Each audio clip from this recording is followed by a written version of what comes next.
Hey guys, welcome back to the channel. This is story about what if neglected Naruto trained by Madara and Hashirama part 1. Before I start, please do support for more amazing content and comments for part 2. Do consider to subscribe my channel and share my video to your friends and check out the description as well. Let's start the video. It is said that when the first Hokage fought Madara Uchiha in the Valley of the End, he managed to gain a narrow victory, but succumbed to his injuries shortly before he reached the village. His brother, the later Naidame, who had accompanied his brother and was badly wounded himself, had reported that Madara had been completely obliterated by the Shodai.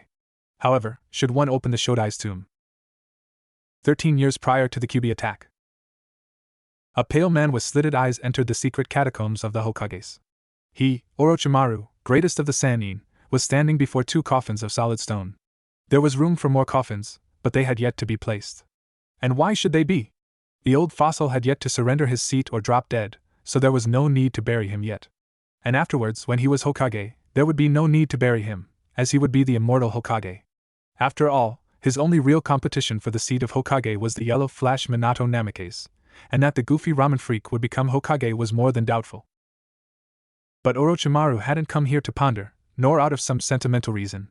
He carefully inspected the coffins, checking for seals or other means that would show it had been opened. Finding nothing, he carefully opened the coffin closest to him.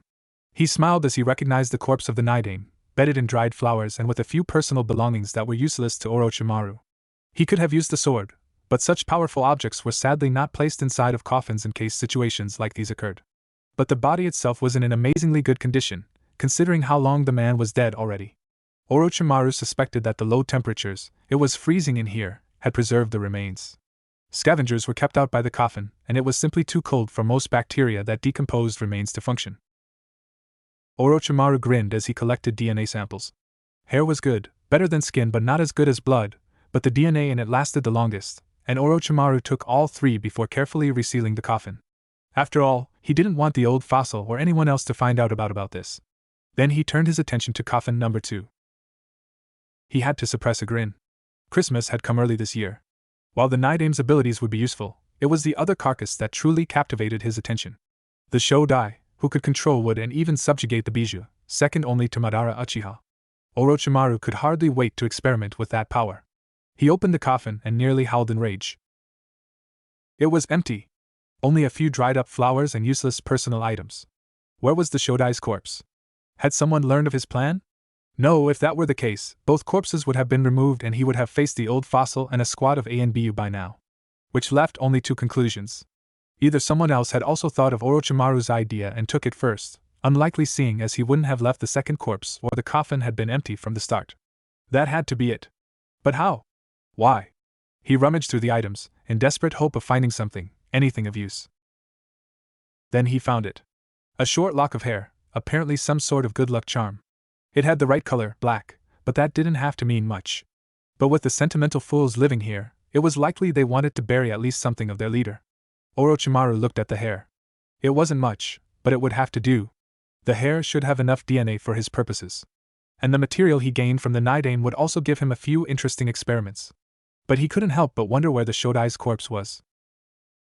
Valley of the End, Great Battle. Madara breathed heavily as he allowed himself a short look around. Not far from him, maybe 30 feet to his left, the Kyuubi, greatest of the 9 beasts, lay helpless, bound by countless roots, unable to move. In front of him stood his rival and greatest foe, Hashirama Senju, equally exhausted. Most of his weapons were broken and scattered over the battlefield. Another 40 feet behind him was his brother, laying on the ground with multiple deep cuts from Madara's scythe. He was bleeding badly, but he would live if left alone. Madara wondered what had possessed his rival and, in a way, his friend, to bring the boy along. While the mastery he displayed over water was impressive, the boy simply lacked both experience and skill to compete with either of them. Madara's gaze returned to Hashirama, then he closed his eyes. When he opened them again, the eternal Mangekyo Sharingan had faded from his eyes, revealing the normal Sharingan with its 3 tomo. Then he laughed. Hashirama looked at him. What is so amusing, Madara? Said person, calm down. Simple, even you have to admit that we are fighting a battle like there never was one before. Look around, our struggle has formed a valley. Hashirama nodded, a small smile gracing his features. While I take no joy out of war and combat, even I must admit what happens here will become legend. But tell me, what now? Madara tilted his head. We are both almost completely out of chakra, There is no point in either of us denying that. In skill and strength, we are equals. I would even say that under normal circumstances, you may have very well defeated me here. However, Hashirama, you have made a fool's error. You have someone you need to shield, for I can kill him even without my chakra. Hashirama's eyes widened as he realized that Madara was right.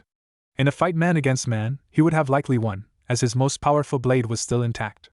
However, if Madara redirected his attacks to Tobirama, he would take the hits.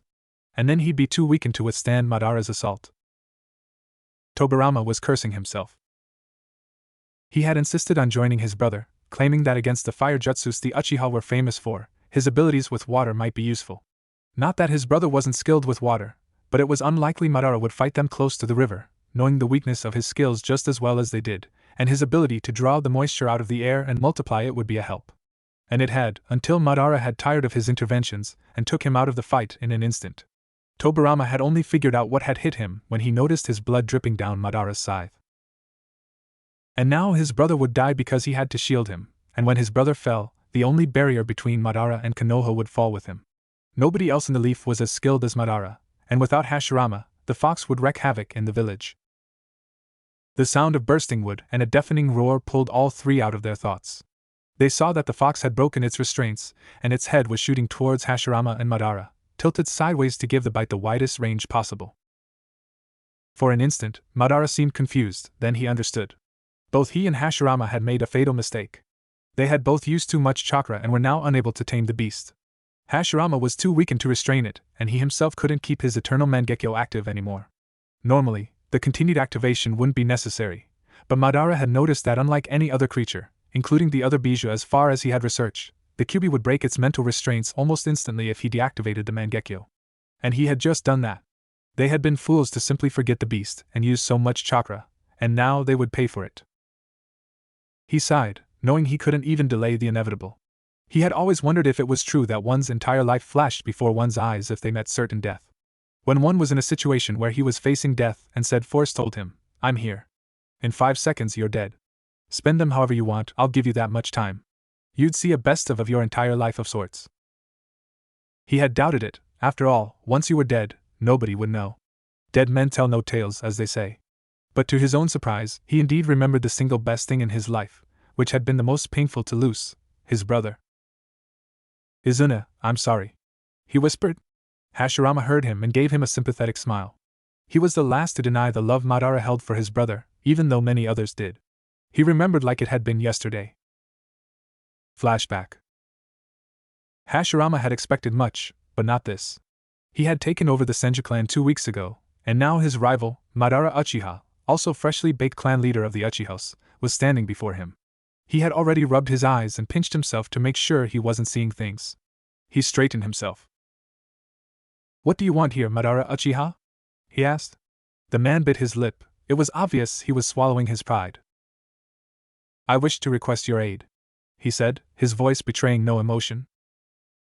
Hashirama raised a brow. He had expected anything, from clan talk to an assassination attempt, but not this. "How exactly are we supposed to help you?" he asked. Madara stared at the ground. "My brother has infected himself with an unknown disease. We have tried everything, and nothing has worked. I need your help." His voice had begun to shake.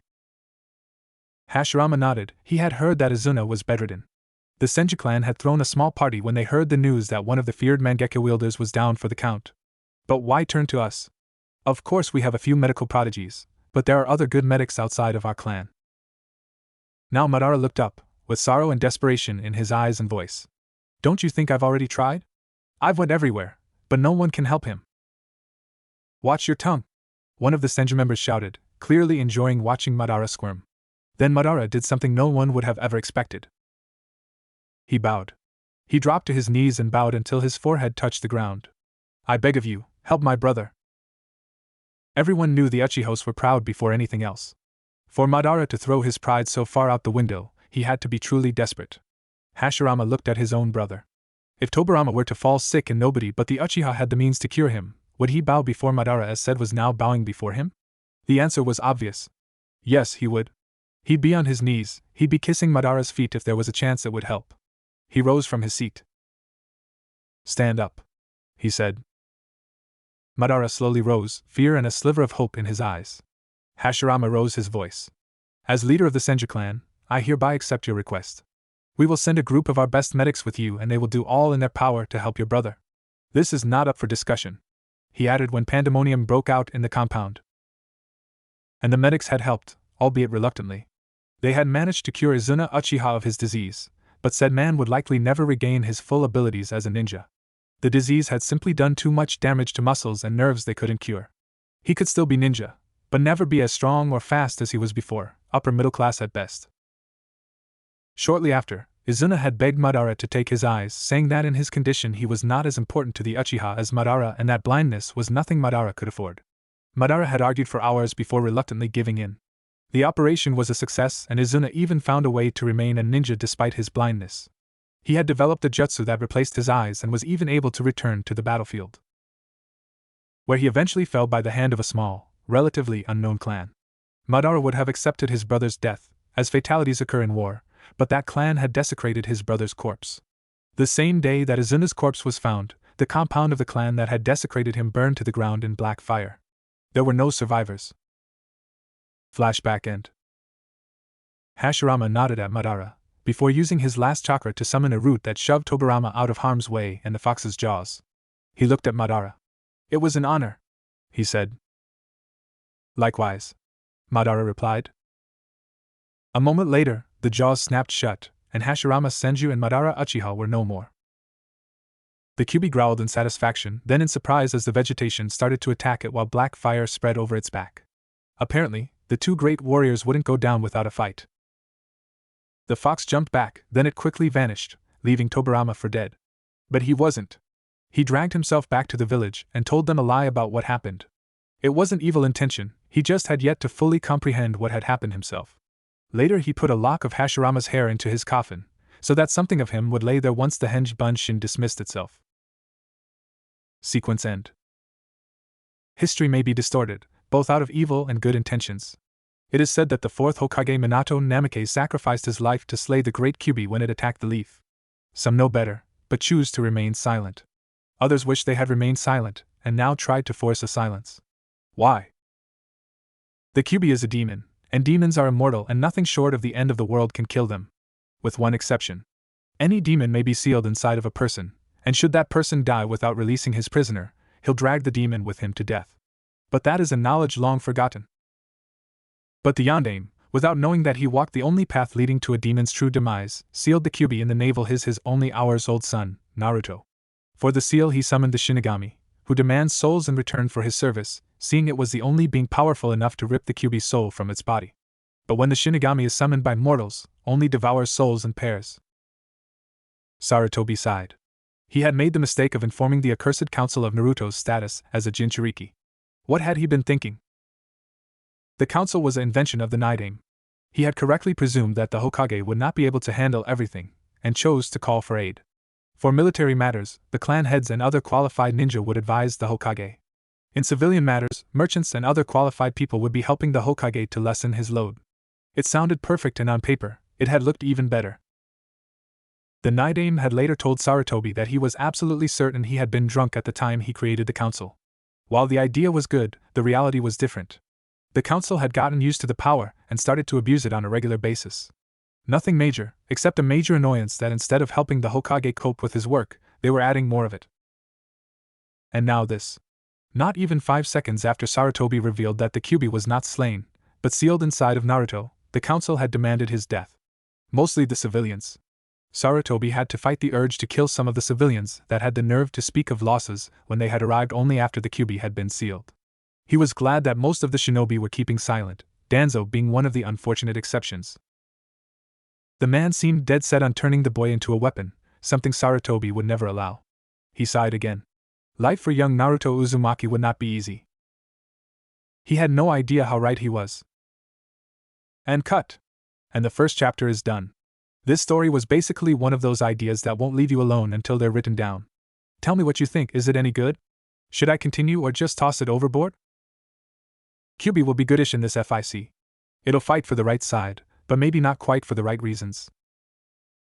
Within the village hidden in the leaves, a freshly turned 7-year-old was running for his life. His name was Naruto Uzumaki, and he was getting desperate. He would have been long gone by now, but he had forgotten Gamachan, his purse, in his apartment. Normally he would have left it there, but it was Tuesday and he had just received his weekly allowance yesterday.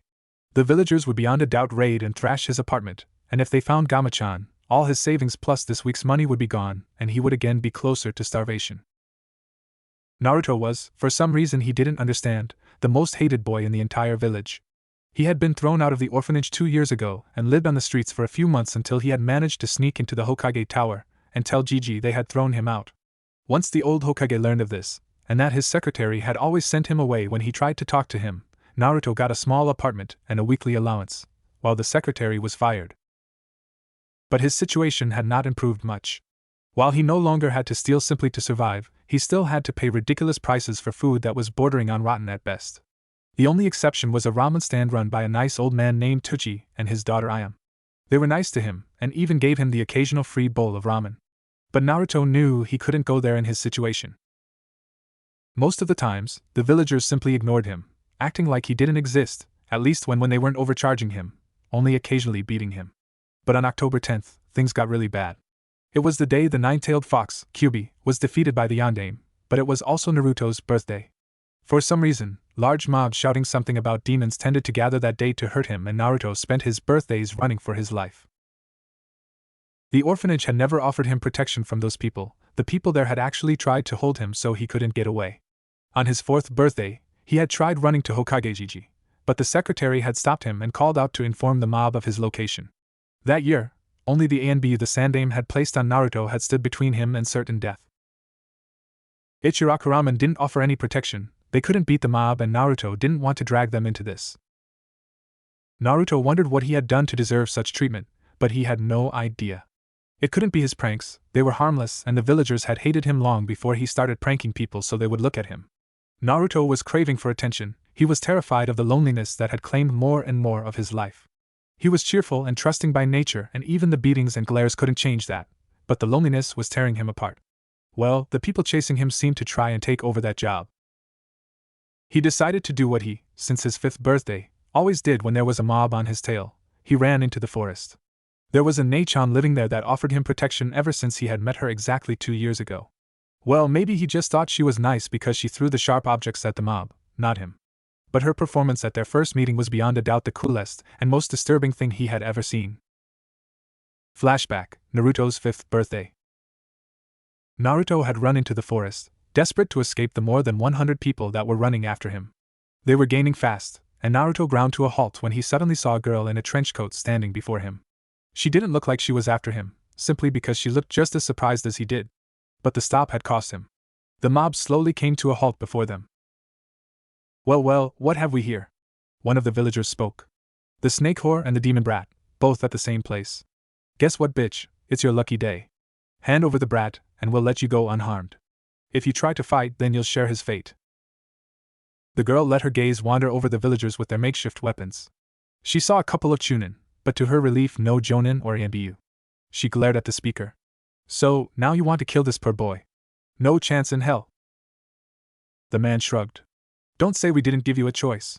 With that, they slowly came closer. The girl pushed Naruto behind her and grabbed a few pills. Naruto looked at her as she ate them.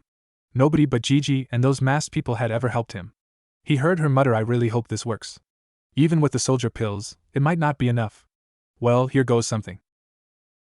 With that, she bit her thumb, formed a few hand signs and shouted Tuchios no Jutsu. Smoke blocked Naruto's sight, and when it cleared, a giant snake with horns was in front of them. Its huge body was purple and had black stripes, and it was looking right at them. Who dares summon Manda? The giant serpent hissed, yet his voice was deafening. Naruto and the entire mob gulped. The girl looked ready to faint from exhaustion, but she managed to speak. Great Manda, I have summoned you. My name is Anko Midarashi. Manda looked at her. For what purpose have you summoned me, girl? Anko bowed. I would not dare make demands on our first meeting. But, as an apology for my audacity to summon your lordship, and as an offering, I have gathered these sacrifices. They are yours. She pointed at the mob. Manda's gaze left her and landed upon the villagers, who were now frightened out of their minds. 127 Sacrifices. Very well, young summoner, you are forgiven. Manda hissed. Some villagers tried to run, but with one of the explosive bursts of speed snakes are famous for, Manda had shot forwards and swallowed them whole. Then he looked at Anko. You may summon me if needed, but I demand sacrifices for my cervic. How many depends on why you call me? Anko weakly raised a hand. May I pay these in advance? And if so, how many offerings is the minimum I must gather before the sacrifice? Manda seemed to consider the question. Very well. He replied, but I demand at least 40 offerings when summoned, unless my power is needed, then we will decide the Prichi. With that, he vanished and Anko collapsed. Naruto supported her so that she wouldn't fall. He smiled at her. Thank you for helping me. Anko grinned. No problem, kid. We outcasts have to stick together now, don't we? Just come to me if more idiots are chasing you. I'll send them packing with a kunai up their ass and a pair of balls lighter. Naruto didn't quite understand just what she would do, but he nodded. And even though villagers screamed for the demon brats and the snake whores' heads for the disappearance of over 100 honest, hard-working villagers, the Sandaime never found any proof that linked Naruto or Anko to the mysterious disappearances. Not that he tried hard to find any. Flashback end. Naruto had managed to hide Gamachan, but afterward he found that the villagers had blocked all escape paths out of the village and were now searching for him. Naruto realized that this was planned by someone, and that his protectors were probably kept away from him. He was on his own. The council, the civilian part, the Hokage's advisors and Fugaku Uchiha to be more precise, felt the urge to give themselves a pat on the back. Their plan was brilliant. The demon was trapped inside the village with no escape, and all 4 A and B that were assigned to guard him today had been worked to the ground during the last weeks until they had forgotten the date. Then others, comrades as they would think, would come along and convince the watchers to skip their duty, saying that their partner, guarding Naruto was always a two-man job, could watch the boy alone for one day. After all, they deserved a break. All 4 would then be kept away from anything that could jog their memory. They had even delayed the festival for that, including each other. Yes, Itachi Uchiha, Kakashi Hatake, Yudogo Yuzuki and Tenzo really deserved a day off, and the council, in their limitless compassion, made sure they got it. As for the Hokage, he would be caught up in pointless meetings with the council for the entire day. While the other clan heads were getting annoyed by the civilians, Fugaku could hardly suppress a smirk. After all, one of the watchers, his son Itachi, who additionally had been worked into the ground by the clan, was probably spending a nice day with his best friend, Shursui. Itachi would probably forget Naruto Uzumaki ever existed. Itachi sighed. The last weeks had been more than exhausting, with both the council and his clan working him into the ground. Normally that wouldn't have stopped him from performing his duty to watch Naruto, but Shursui had met him this morning and they ended up hanging out close to the Uchiha district. The river was next to them, separating them from the rest of Konoha. Itachi had a few sticks of Pocky and he could finally relax with his best friend. Shursui was right. The other ANBU should be able to watch Naruto alone for one day. He'd apologize to the Hokage, and to Naruto, who he had started to see as a second little brother, tomorrow. What could possibly happen? Shursui hid an evil smirk. Unlike Itachi, he knew exactly what day it was and what would happen. He never liked the blonde kid that somehow managed to befriend Itachi, and he was more than willing to keep his best friend busy until the little hellspawn was dead. Then he would play clueless and life would go on. It seemed foolproof. Kakashi and another ANBU he knew as Nezumi, due to his rat mask, were sitting on a bench, noses buried in a little orange book. Nezumi had convinced the completely overworked Kakashi to skip his watch duty in favor of a visit to a certain bookstore. Jiraiya the Toad Sage had just released a book that would later come to be known as the predecessor of the Ika Ika series, and Kakashi had been itching to buy and read it, but he hadn't found the time, seeing as it came out only 2 days ago. No harm in a little reading, he just apologized to whoever his partner for today was, the Hokage and Naruto later. He liked Naruto. Unlike man-idiots, he not only saw a remarkable resemblance between the boy and his own sensei, but he also had the brain capacity to add 2 and 2. Naruto was the Yandaime's son, he had even managed to get the Sandaime to admit it. But Naruto would forgive him for missing one day. Behind the mask, Nezumi couldn't help but smirk. He had lost his entire family to the demon, but instead of getting its deserved fate, the abomination was walking around like he owned the place, mocking them all with its sheer presence, basking in the protection the kind old Sandaime was foolishly giving him. But this would end today. Kakashi was much too tired and focused on his little book to remember the Kyuubi festival. Tenzo sighed. Even though he admitted that he desperately needed a break, he still felt guilty about skipping his duty to watch Naruto. It simply went against his nature and training to ignore orders, but Usagi in his rabbit mask had a point. Tenzo needed rest, and the chance that a mob huge enough to overpower even a lone ANBU before he signaled for backup was incredibly small. So he had, against better knowledge, agreed to spend a day on the outdoor garden of a certain restaurant. Usagi knew that there would be no ANBU to help the demon brat today. She had adored the yondaime, and that the great man had fallen while his murderer was walking around in the very village his hero had died to defend from him, mimicking the yondaime's face to further humiliate them no less, was an unforgivable blasphemy. And today the grand task the yondaime had began would finally end today. And she would play an important role in the completion of this noble quest. She could almost see the yondaime smiling at him from the heavens. Yugogo couldn't help but release a sigh. She had just left the hot springs Yacho, Bor, had more or less dragged her into. Despite her exhaustion, she had never minded watching Naruto. If he wasn't about to be beaten by some stupid drunks, he was quite fun to watch. But even she had to admit that she really needed a break. And now Yacho convinced her to go shopping. She originally refused, intending to go to Naruto, but Yacho had used the one trump that always worked, Gecko hate. Now she was looking around, checking which clothes Gecko would most likely like to see her in.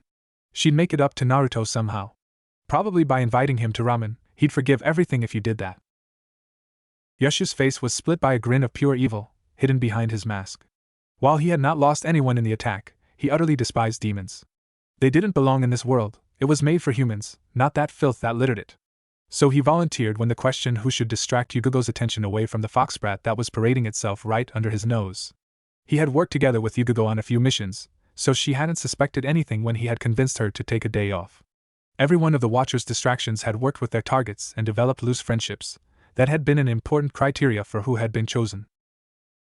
By now, the well-organized mob should have cornered the fox. It was a shame he couldn't join the hunt, but some sacrifices had to be made.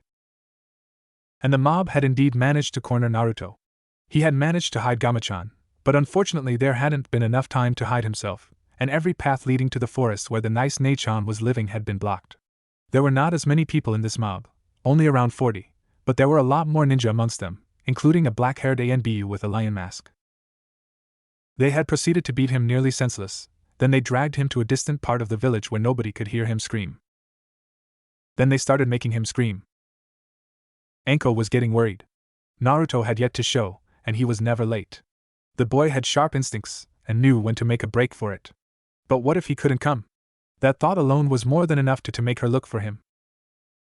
And on the rear end of the village, she found a man that was stacking wood and pouring oil over it. While stacking wood was not a rare occurrence here in the Leaf, soaking it with oil in an old, abandoned plaza certainly was. And the man kept mumbling to himself. Anko's heart stopped when she listened to what he said. The others are having all the fun with the demon, but that doesn't matter. In the end, they'll bring the pieces here and I get to be the one who lights the fire that will finally release Konoha and the world from the damned fox. Realization hit Anko. The man was building a pyre. Not even 2 seconds later, the man found himself stuck headfirst in the middle of his own pyre, just as it spontaneously ignited and was ablaze in seconds. Anko didn't wait until the man started screaming before she ran, now frantically searching. Meanwhile, a small girl named Ichiru Wasi was upset. Her parents had told her something important would be going on today, so the festival wouldn't start until dusk. She couldn't understand why. It had always started in the early afternoon. It was probably because they had forgotten. If that was the case, all she had to do was remind everyone that today was not a workday. She found some fireworks and set them up the same way she'd seen her father do it. Just as she was about to light them, her mother stepped outside. Ichiru, where are why and oh don't. But it was too late. The small rocket shot into the air, before exploding in a mixture of colors with a loud boom. Ichiru looked at her mother, confused by her shout. Nothing had happened, right? Slap. Her mother had hit her. Ichiru didn't understand why, but her mother said something about her ruining everything. But what had she done wrong? As soon as the better firecracker had come into sight, 8 heads had snapped towards it. The exact same thoughts were in the heads of Itachi, Kakashi, Tenzo, and Yugogo. Firework? Why would someone light a 4 faces lost all color the Kyuubi festival? Naruto. In 4 different heads, a single thought was found when they saw the recognition in the faces of the ones they were supposed to keep away from the demon fox. Shit! With that, they jumped in the way of the Watchers, who had just begun to dash. Sure Sway, I have something important to do, so please get out of my way. Itachi said, not quite understanding why his best friend had stopped him. Sure Sway shook his head. Sorry, but I can't. A lot of people would be beyond pissed if you came. Itachi's thoughts were going a mile a minute, so it only took him a few seconds to understand what was going on. Somebody had arranged another attack on Naruto, and if they had kept him distracted and away from Naruto, they probably had done the same with all others who were supposed to watch him. That meant that Naruto needed him now more than ever. He became completely calm. It was the same calm that took hold of him in the war or when he was in a mission as an ANBU. All he saw was his objective, namely saving Naruto, and a hindrance to said objective. And hindrances were to be removed. His voice was like I sure sway, get out of my way, or I will use lethal force. You have 3 seconds. One could see even through the face mask how Kakashi's face twisted in an ungodly rage as he understood. You filthy, traitorous little rat! How dare you! You have 3 seconds to get as far away from here as possible. If you're still here by then, I'll kill you! Come on, Tenzo, you wouldn't really attack a comrade for the sake of some demon that killed our great leader, the Yondaime, would you? Usagi asked. Tenzo's eyes held no emotion. You are standing between an ANBU and his objective. I don't think I have to tell you what that means. As for comradeship, you have 3 seconds to move before I remove you. Jacho knew Yudugo well enough to immediately grab her when she tried to get past him. Oh no, you don't. The filthy demon will get what he deserves today, and you understand that we can't let anything stop us from doing the world such a favor. She looked at her former comrade, disgust and hatred in her eyes as she kicked him in the chest, forcing him to let go. You swine! How dare you! He's just an innocent child. Get out of my way in 3 seconds or I'll turn you into bacon. All 4 had given the ultimatum at the same time, and their targets reacted in the same way.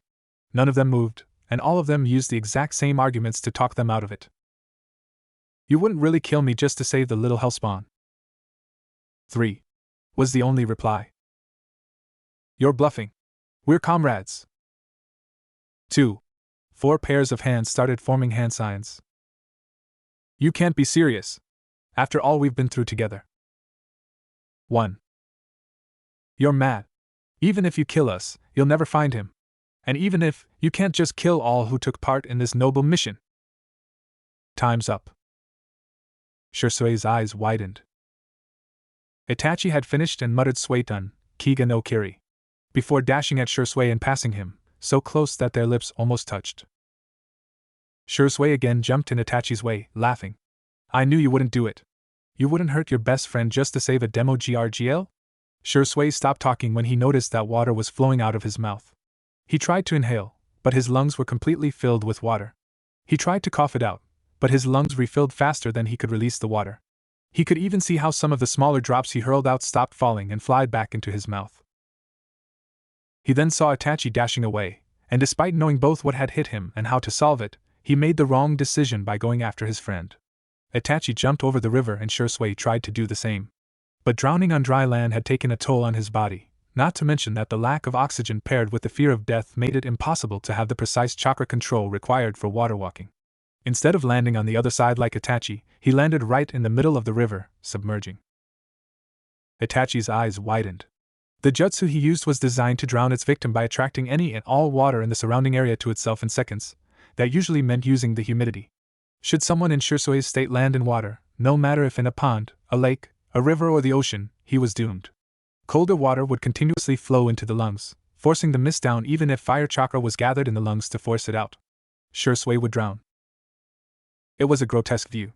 The water of the river flowed into his mouth, then his nose, before finally covering his entire face, blurring his features and veiling his terrified expression. Itachi felt a tear run down his cheek, then as Shirsue's lifeless body sunk to the riverbed, stinging pain emerged in Itachi's eyes, before fading as fast as it had come. Itachi made a mental note to figure out what was wrong with his eyes, but right now, he had more important things to do. He turned away from Shirsue's watery grave and jumped over the roofs, trying to find Naruto. Kakashi's hand was covered in lightning, surpassed only by the malice seen in his eye. You had your chance, you wasted it. Now die. Raikiri. Nezumi never had a chance to even make an attempt to dodge. The last thing he saw in his life was a flash of lightning. The blow had been aimed to the left side of his face, and it tore through the mask as if it was made of paper, obliterating nearly the entire left section of his head, including his nose, left eye, left ear, and roughly 2/3 of his upper and lower jaw. Kakashi had intentionally aimed a little to the left so he wouldn't waste time pulling his hand out of Nezumi's skull, and ran forward without sparing the corpse a single glance as it fell and what was left of the brains slid out of the head and landed on the ground. He didn't stop running when he sliced his finger and summoned his dogs. "Find Naruto," he ordered. Pakin took the time to look at Kakashi, the blood on him and the corpse. "That won't be easy, Konoha is big and the boy has been nearly everywhere." Kakashi looked at him. "I don't care, find him." Pakin sighed. "This is bad, isn't it?" "You have no idea," Kakashi muttered. Then the dogs were gone, searching for the freshest trail to lead them to the boy. Yugogo jumped into the air, before announcing her jutsu katan, Carrier Enden. The flames hit Yacho, who had been too startled to dodge, from a high angle, burning his hands, the lower arms he had extended to form hand signs of his own, his legs and part of his lower torso, which to Yugogo's extreme satisfaction included the man's jewels. "How fitting, swine, your bacon. Say hello to Ibiki for me," she mocked, before leaving him laying on the ground to search for Naruto. Tenzo looked at in his opinion, former comrade as he clasped his hands in the typical hand sign for Mokutan and spoke Mokutan, Jubaku Aisu. Before Usagi had a chance to react, roots broke through the floor and bound her, leaving her unable to move. She considered cutting or burning herself free, but Tenzo seemed to read her mind. "If I were you, and I thank God that I'm not, I wouldn't try anything funny. This jutsu usually drags its victim beneath the earth and crushes it there, but I found a way to have that effect delayed. Now it only activates when there is damage done to the roots. And Kamawari doesn't work in this. The only way to release this jutsu without killing you is either knowing Mokutan, or having a special seal. There are two, one of them is in Hokage-sama's possession." Usagi looked annoyed. "And the other one?" For a moment, she thought she saw a smirk appearing on his face when he answered. "Ibiki." She paled. "I have more important things to do, so farewell." With that, he was gone. Scattered within the leaf, 5 people were desperately trying to find one blonde boy. Suddenly, all 5 felt a chill run down their spines, and they did something completely against their training. They started shouting for Naruto, hoping that the boy would answer. They knew it was a race against time, and the clock was ticking fast. The self-proclaimed saviors of Konoha looked up from their gruel work as the rocket popped. Naruto was nailed to the wall by a large collection of blades, both arms already removed after all pain receptors had been destroyed by the torture. The crowd saw the fireworks as the village celebrating them, but one of them realized it would also call the hounds on them. Their gaze was locked to the point where the rocket popped, but one of them threw a kunai at the point he knew the boy was. He felt an immense joy when he heard the sound of sharp steel penetrating flesh. What happened next was the last thing anyone had expected. Killing intent washed over them, so strong that even the civilians felt it as they were forced to their knees. When they managed to turn their heads, they saw the demon standing there, the blades no longer in the body, eyes crimson and slitted. An insane chuckle was heard as the boy looked at them and spoke with a voice that terrified all that heard it. The villagers, who had been momentarily distracted by the firework, turned around to see that instead of the weak demon brat they had nailed to the tree without arms, what was now in front of them was physically the same, but an aura of dread overcame those who looked at him. They had cut the birthmarks open, so it was impossible to see if they had deepened, but the eyes were now crimson and slitted. Then this creature before them opened his mouth, and a dark laughter escaped before he started to speak. "Finally. After 7 long years I can finally move in the physical world again. Such a shame that it's only temporary." One of the villagers mustered all his courage. "You finally show your true self, demon. And what are you talking about, after 7 years? You've been taunting us with your cursed smile every day. Tonight you die." Naruto, or rather what had possessed him, spoke. "Fool. I will not die in the night, but in the light of the sun, the very ashes of the world in my lungs when all else has long since perished. And sadly, your Hokage was a lot better than I would have liked. I am sealed in this boy, and as long as his consciousness dominates his body, I'm unable to do anything, trapped like a rat. Fortunately for me, you fools have tortured him until he had to retreat to the deepest corners of his mind to avoid mentally breaking. Even I would not easily find him now, not that I want to. It's a real shame that you couldn't break him, that would have allowed me permanent control. Couldn't you puny maggots have tried a little harder?" While he spoke those words, red chakra bubbled out of the stumps where his arms had been and formed a good imitation as the rest of his wounds healed in seconds. Slowly, bones started to form while the flesh grew from the shoulders to cover it. It would take a few minutes, but then the arms would be good as new. Many of the villagers paled at the thought that if what this thing said was true, the boy would have to possess immense mental strength to keep up that long. And now the villagers had gotten their wish. The boy was gone, at least for now. But his absence had unleashed the very beast they had tried to punish and destroy. But as humans have enormous problems with guilt, they simply declared it as the damned fox trying to mess with their minds. One member of the mob stepped forwards to face the QB. It was an ANBU wearing a lion mask. Silence, monster! You can't deceive us! Katon, Gakaku no Jutsu! QB merely raised a hand of his red chakra as the fireball hit. Sure, Lion smirked. Go to hell, Fox. Been there, it was rather boring, came the reply. Everyone stared as they saw the fireball shrinking in size as it was absorbed into the hand. QB's eyes filled with something akin to pity. We Bijou are beings of pure chakra. Do you honestly believe that sending such pathetic amounts of chakra at us would hurt? All you're doing is pouring a cup of water into an endless ocean. The ANB removed his mask and revealed black hair and the Sharingan. I am of the Uchiha clan, demon. That trick of yours doesn't impress me. For a second, Sure thought he heard a low growl at the word Uchiha, but the QB Naruto's face was impassive as he tilted his head. Maybe my next one will be more impressive. For my next trick I'll make your head disappear. Before anyone had a chance to react, QB was standing in front of Sure, left chakra hand on his face. The hand seemed to have grown a bit as it covered the man's entire head. QB pushed forward, and with a sizzling noise, the head evaporated as QB was already gone, leaning on a tree on the opposite side of where he had started. One of the Chunin shouted brother. But QB ignored him and merely looked at his arms. The bones had completely formed, but the flesh had only crawled to the middle of his upper arms. A different ninja jumped at him, kunai in a reverse grip to slit his throat. QB raised its hand and the blade connected with it instead of the unprotected artery. The man stared in disbelief at the molten stump of metal that was left of the kunai before hissing in pain as some of the slowly hardening metal burned his hand. They looked at the QB, expecting amusement, or that pity-resembling look, but what they saw terrified them. QB's face was distorted in ungodly rage. He grabbed the attacker's face, but he didn't evaporate it. You miserable flesh bag!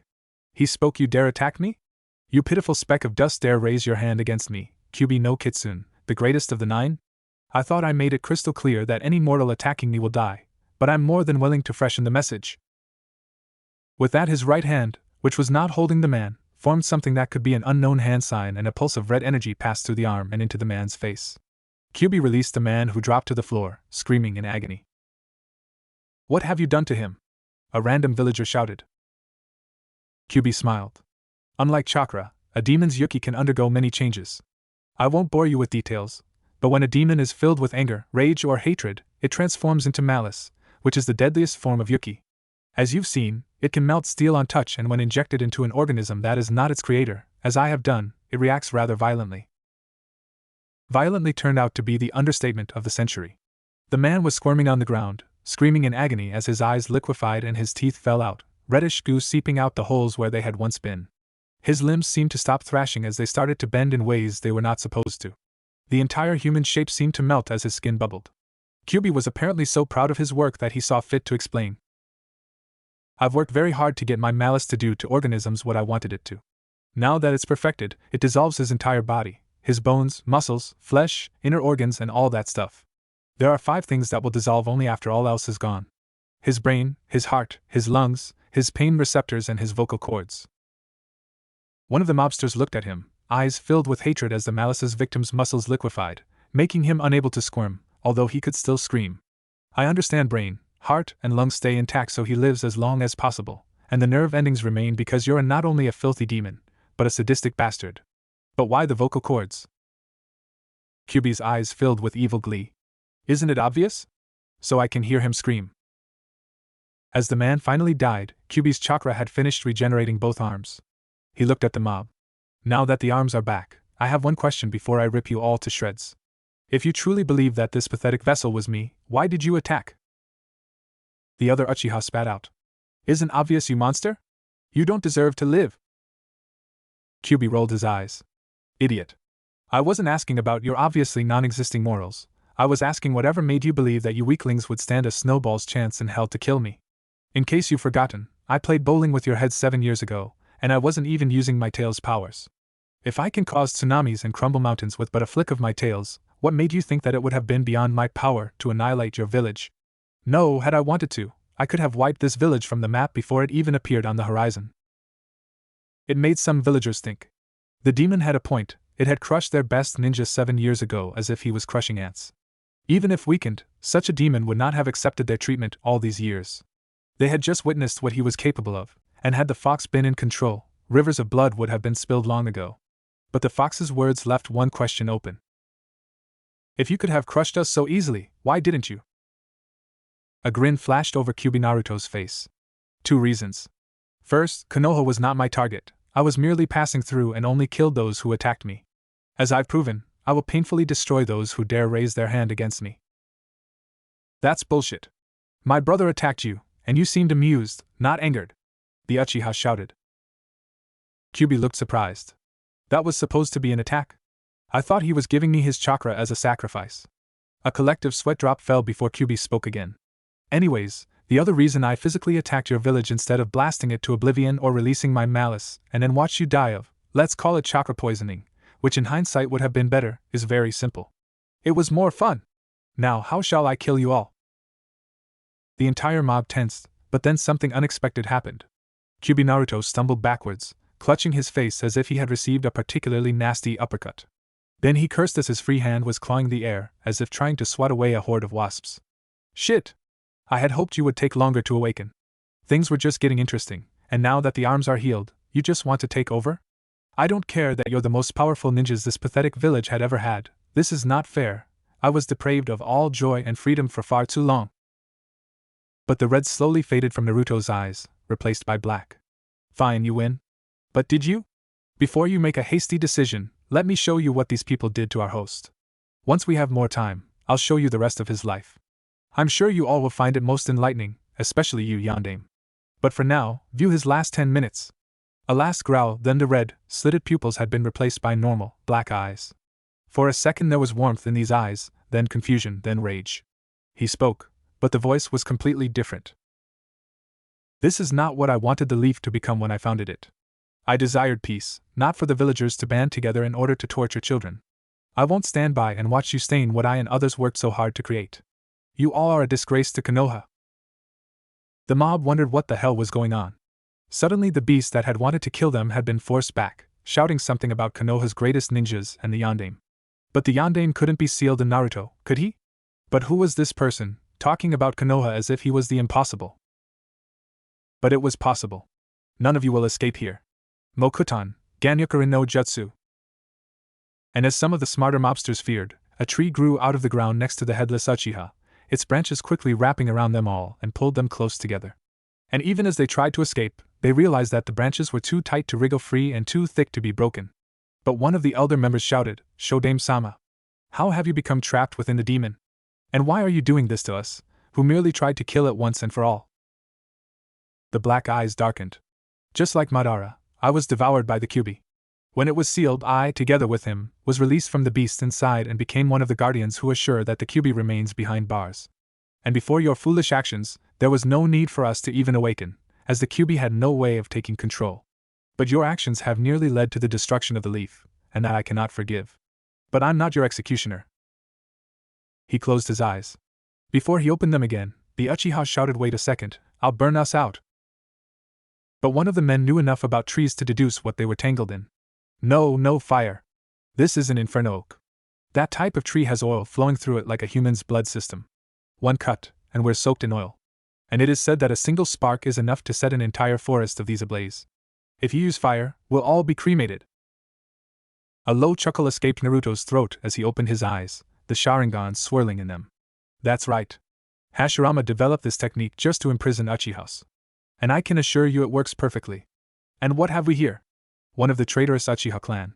I wonder, after you've betrayed me, has your life gotten better? Or was I right and the once proud Uchihas have been reduced to lapdogs? Is the next conspiracy already planned, this time against Konoha? I can assure you that it's too late for that now. You should have joined me when you had the chance. The Uchiha paled, realizing that he was talking to his ancestor, who had correctly deduced their plans, even though he had no way of knowing what had happened in the last decades. The great Madara Uchiha? A dark smile flashed over Naruto's face. In the flesh. Well, not exactly, but you get the idea. But I've wasted enough time chatting. He walked to the corpse of the man dissolved by Kyuubi's malice, that was really only held together by the skin. He gave it a kick and it shot towards the tree, where it popped like a balloon once it hit the bark, showering those held by the tree in liquefied remains. Madara closed his eyes, and when they opened again, the eternal Mangekyo had replaced them. Well then, young Uchiha, he said, this is where we say farewell. But don't worry, you're not going alone. All these people will join you on your journey into the void, and the rest of your traitorous clan will follow you soon enough. Kamui. And in the center of the tree, space collapsed, sucking everything in the area of effect inside of it. When Madara Naruto's eyes closed again, the only evidence that anything had ever happened was a crater. But when the eyes opened, they were in Naruto's vibrant sky blue, but with a seriousness in them that Naruto never had. He sighed. This is not what I wanted to happen. I can only hope these were the exception and that the other villagers see him as a hero. With that, he vanished in a yellow flash, only seconds before an ANBU noticed the crater and called for backup. Naruto's body suddenly found itself at the bottom of a small lake, a rusted three-pronged kunai on the ground in front of him. So that's where it went. Minato thought to himself as he swam to the surface. He was at the shore of a lake in the forest, close to the village. The river flowing through the village was next to him as its waters joined with the lake. Minato remembered that this was the same lake that Gamabunta had jumped into to wash him off when he got the summoning contract for toads. Suddenly his knees buckled and he fell to the ground. Minato mentally shrugged, he wasn't surprised. The three of them had just squeezed more chakra out of Naruto than most ninja use in their lives till they make jounin. Now all he and the others could do was try to find Naruto in the depths of his mind while keeping the fox at bay, as he was the only one that could flood the empty chakra paths and take control, even if only temporarily. He started to search as Naruto's body lost consciousness. To her immense relief, Yugogo found Naruto safe and sound, sleeping at the shore of the lake closest to Konoha. The boy must have had a run-in with those foolish villagers, as there were cuts and dried blood on his clothes, but he looked unharmed. Once again, she mentally thanked whatever force was responsible, probably the Yondaime, for arranging that the fox's power healed Naruto faster. Her guess was that he tried to reach Enko, but was blocked by a mob. He somehow managed to escape, and snuck out of the village while he still could. But Yugogo knew that there were a few ninja amongst the mobs and that she may not be enough to take care of them all. She had to make a choice, and she did, hoping that her allies were the faster ones. Katon, I couldn't no jutsu. A fireball shot into the sky, where it formed a blazing spiral that lasted 10 seconds, ate more than it was supposed to, and vanished. Yugogo took Naruto and moved closer to the water. Potential enemies would have to pass the entire shore, so Yugogo would see them coming, and if someone tried to come over the lake, the splashing would give him away long before he got close. When the spiral formed, 4 heads had snapped towards it, closely followed by their bodies. All 4 had been praying for some sort of sign of Naruto, and they got it. But the mobs also saw the signal flare and were heading in the same direction. All 4 knew that whoever fired the flare was on Naruto's side and either expecting a charge and wishing for support, or already under attack. 4 pair of feet suddenly kicked into a higher gear that was close to breaking the sound barrier as their owners ran to where they hoped Naruto would be. Yugogo was getting worried. She could hear a number of people stampeding through the forest, and a second ago, they had broken through the foliage, murder in their eyes. There were at least 50, and a few ninja amongst them. Nothing she couldn't handle under normal circumstances, but she had to protect Naruto. To her immense relief, 4 people appeared besides her, and Enko, Kakashi, Itachi and Tenzo were standing beside her, forming a protective circle around the unconscious boy. Kakashi spoke first. Go home, people, there's nothing to see here. We are ordered to protect Naruto with usage of lethal force should we deem it necessary, and trust me, we deem it necessary if someone gets closer than 12 feet or starts throwing something. The mob seemed to hesitate. Enko spoke. I want all you bastards gone in 10 seconds, or your snake food. One of the mobsters sneered. What makes you think you can order us around, snake bitch? Enko looked at Tenzo. Can you keep them stationary for a few seconds? I want to sacrifice them to Manda, and it'd be a pain if they ran away. That had an instant effect as the mob fled in wild panic. All 5 guardians waited a few minutes, then they turned to look at Naruto. Kakashi broke the silence. He's probably completely exhausted. We should bring him to the hospital. I know a few doctors and nurses like him and actually didn't take the day off in case something like this happened. The others nodded and carefully hoisted Naruto on Enko's shoulders while the others took a square formation around her to block possible attacks from all sides as they sprinted towards the hospital. Naruto's body reported that it felt the warmth of laying in a bed, surrounded by people that cared about him and weren't trying to kill him. That unconsciously caused Naruto to return out of the depths of his mind, but instead of waking up, he had found himself in a sewer. At first he thought the mob had thrown him here, but then he noticed that this one was unlike any sewer he had seen before, and he knew all sewers of Konoha like the back of his hand, having to hide there from mobs and people pissed by his pranks. He continued walking until he reached a big hall. On the other side, he could see a giant gate with a tag that had the kanji for seal on it. As he walked closer, he could see that to his left, a tree started to grow, only much faster than a tree should grow. When it had reached a size of 50 feet, it stopped growing as a hole opened in the middle of the bark, revealing a hollow space, similar to a cave. In the cave, he could see a shadowy figure in a lotus position, looking down at him with black eyes. He could only see the silhouette and the eyes. Then red light from above caught his attention. He looked to see a blood-red moon raising to a full moon in a way surprisingly similar to an eye opening. When the moon was full, black fire seemed to break out around it and gathered on the bottom as the eye moon closed. When it was barely more than a fine line, the fire dripped down like a tear, hitting the wet floor with a hissing sound as the water evaporated and the black fire broke out once more, another silhouetted person sitting inside of the fire. He seemed to have something on his back and the eyes were red, with a circle with 3 rings in it, and 3 bars connecting the ring to the edge of the iris. You know what it looks like. He was sitting in a more relaxed position, one leg on the floor like with the lotus position, but the other leg was standing on the ground, the knee with the left arm leaning on it pointing to the heavens. As Naruto still tried to digest what had happened, pale fire seemed to appear everywhere. They were not bigger than the fire of a candle, but they seemed to gather right in the middle, between the black flames and the tree. As they gathered, a third silhouette appeared within them. He was also in a lotus position, and his sky-blue eyes and the shape of his hair seemed familiar to Naruto. "Who are you?" Naruto asked. A smirk from all 3. The one in the tree spoke first. "We are the guardians of the seal. The Shinigami himself put us in this position." The one in the black flames chuckled. "We were once human like you, only much stronger. Due to different circumstances, we all ended up in a particularly obscure ceiling, where the Shinigami found us and put us here." The third one shrugged. "We woke from our slumber a few minutes ago when you blacked out." The one in the tree spoke again. "But perhaps we should introduce ourselves with our real names." He stepped out of the tree, and Naruto could clearly see him now. "My name is Hashirama Senju, but you may know me as the Shodaime Hokage." Naruto's eyes widened. The one in the black flames stood up and left his burning throne. "When I was alive, I was known as Madara Uchiha, the most powerful Uchiha of all times, and our clan is very old." Finally, the third one jumped out of the pale fire. "And I am Minato Namikaze, the Yondaime Hokage." Naruto couldn't keep himself from staring. These almost mythical people were inside of his head. He tried to decide what to ask first. Finally, he made a decision. "You said you guard a seal inside of me, but what is this seal sealing?" "Me." The voice was like a thunder, and Naruto looked for the source. He noticed there were things swishing around in the darkness of the cage. It looked like snakes, only much bigger.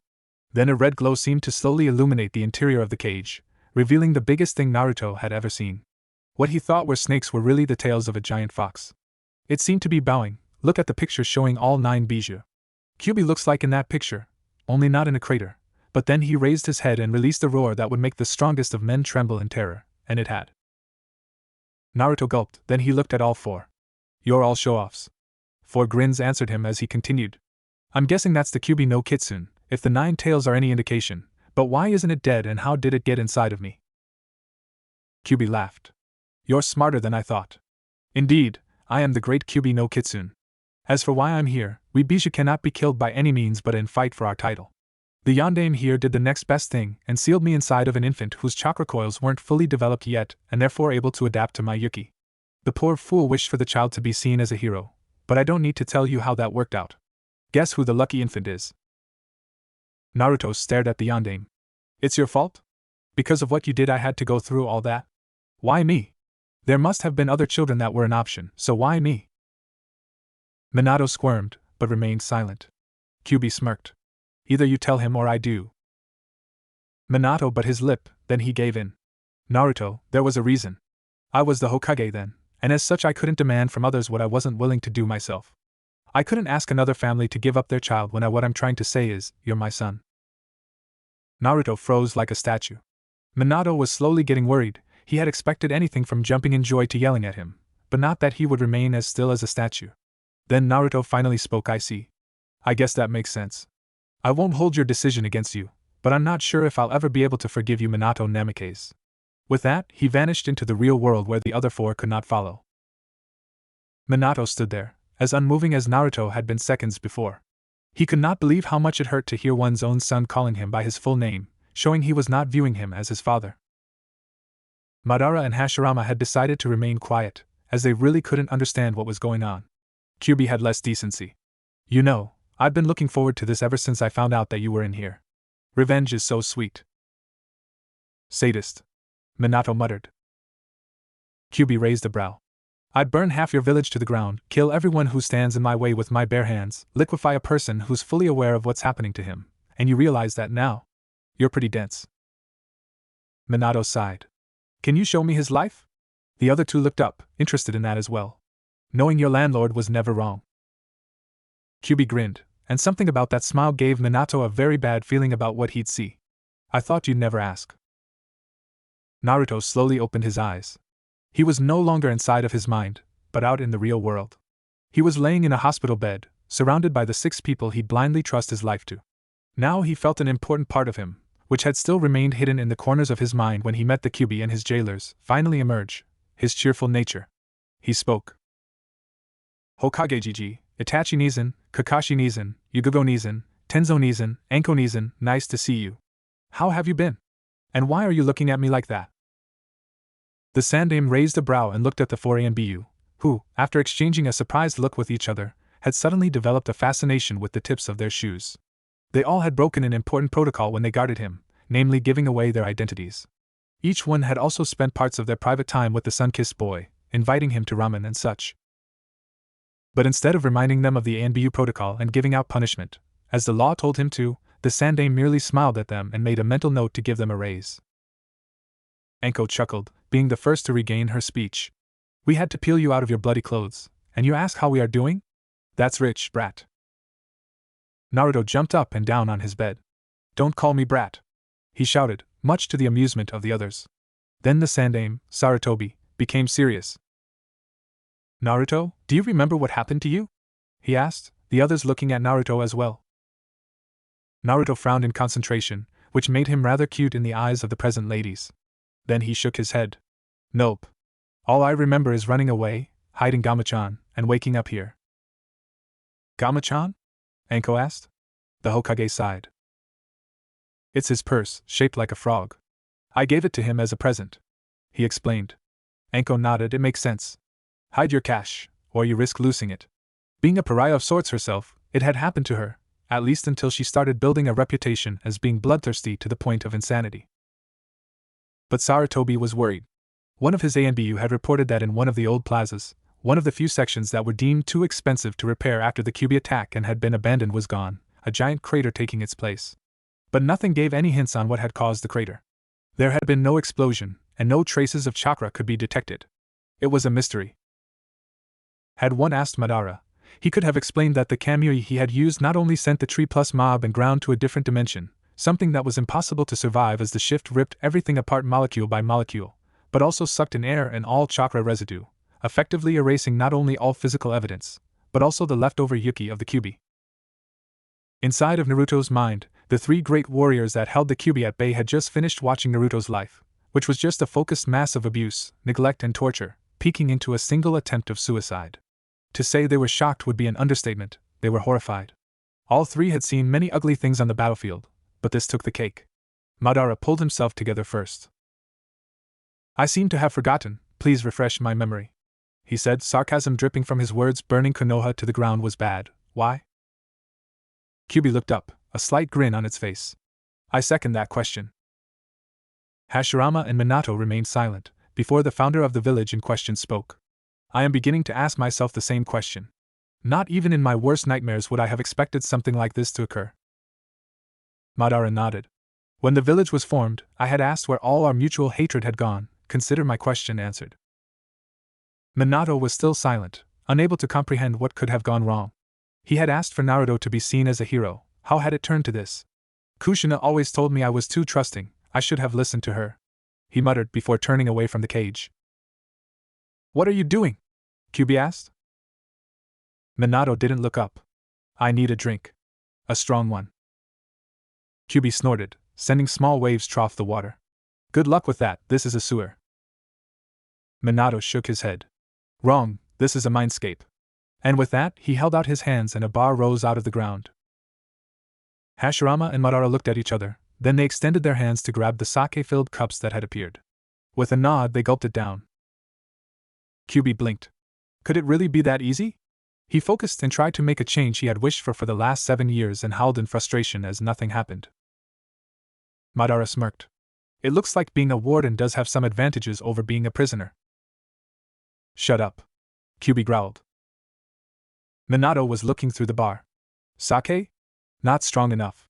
Wine? Not much better. What's this? Vodka? Never heard of it. He checked the label. 87% alcohol? Sounds right. With that, he put the bottle to his lips and drank. Madara raised a brow. We're technically dead, can we even get drunk? Hashirama shrugged. We're in a mindscape, so I guess we can get drunk if we want to. Though I don't think we can die of alcohol poisoning, or anything else. Beside the kid's untimely passing, which is not as unlikely as it may sound at first, Madara muttered. Naruto was sitting on his hospital bed, sulking.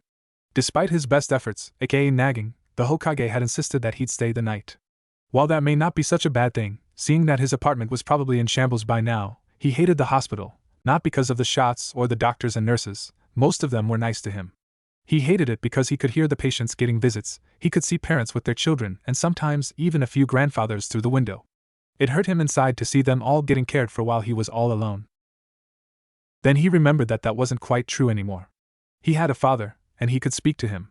In hindsight, he wondered what had been wrong with him when he first met his father.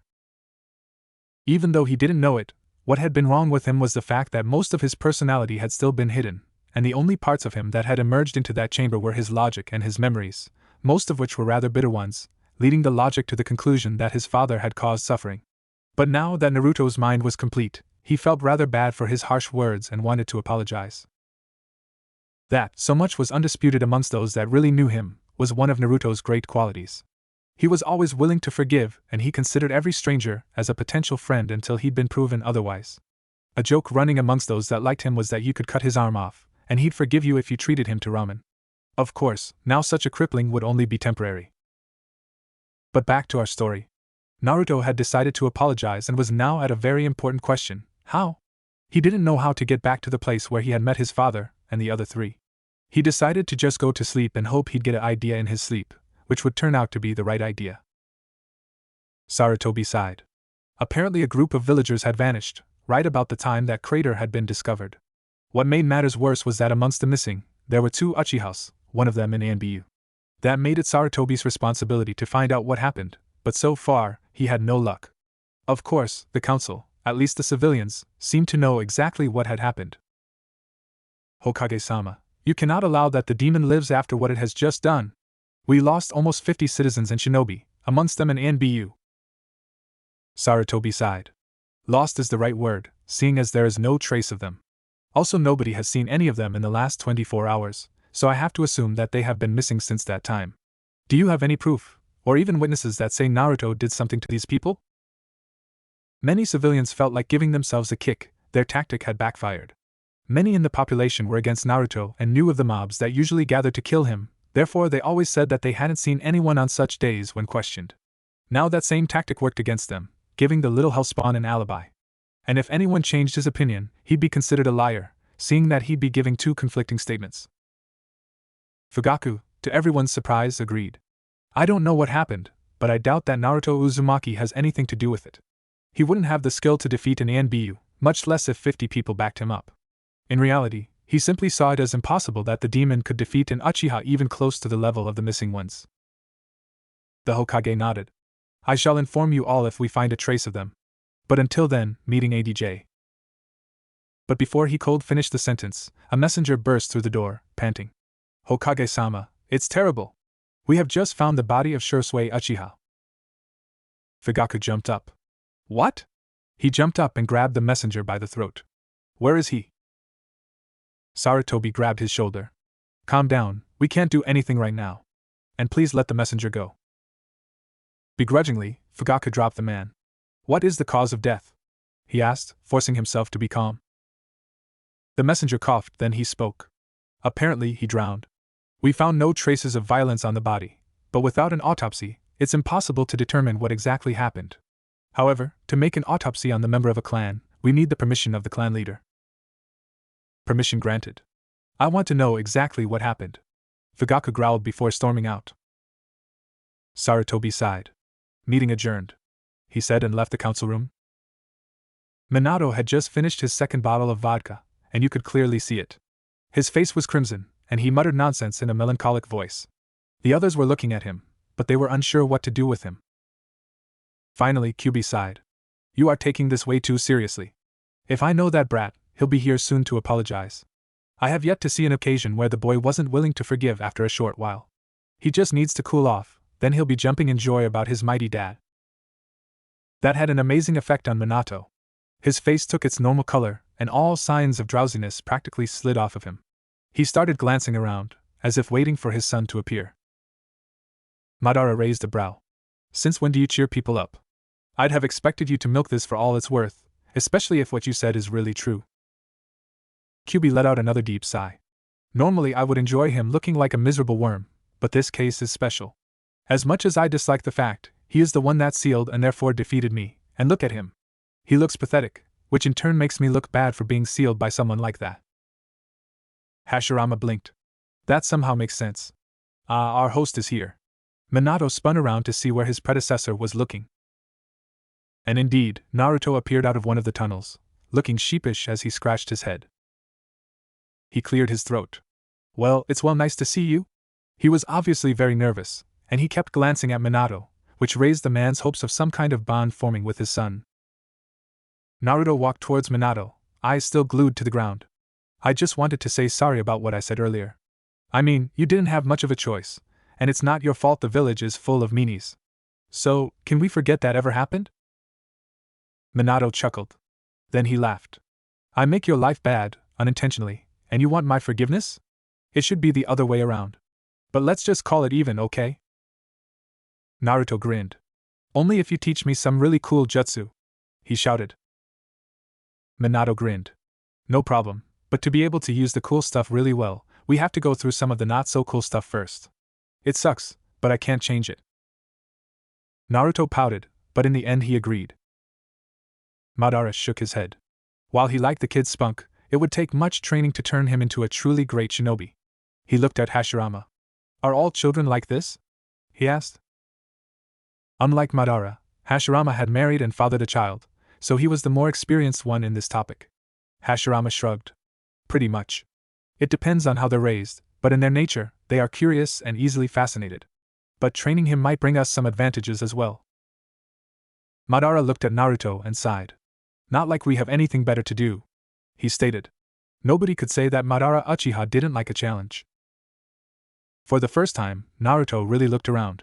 The sight was not that impressive, a dark sewer with water going halfway up to his knees. And the giant barred gate. He looked at the Kyubi, really looking at him for the first time. Minato raised a brow at his son's behavior while Madara and Hashirama returned to their sake. Kyubi silently watched everything. Then Naruto grinned. I like him, he proclaimed. The reaction was memorable. Minato nearly fell while the other two spit out their drink. What?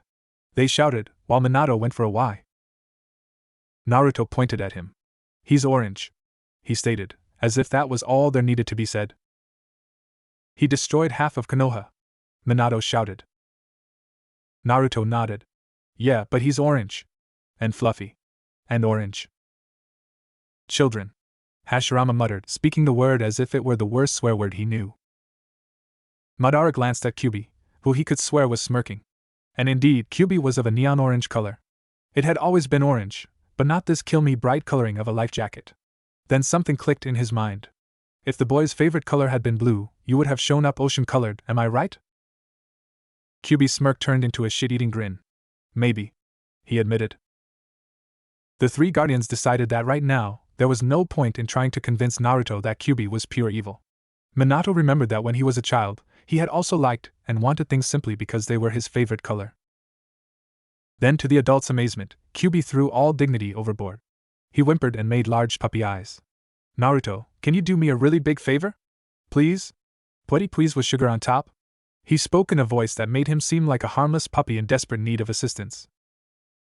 Madara had spent the most time with the fox, even though it had not quite been itself, and this was the last thing he expected it to say. It had more pride than the Uchiha and Hyuga clans put together, and here it was, begging in a childish voice.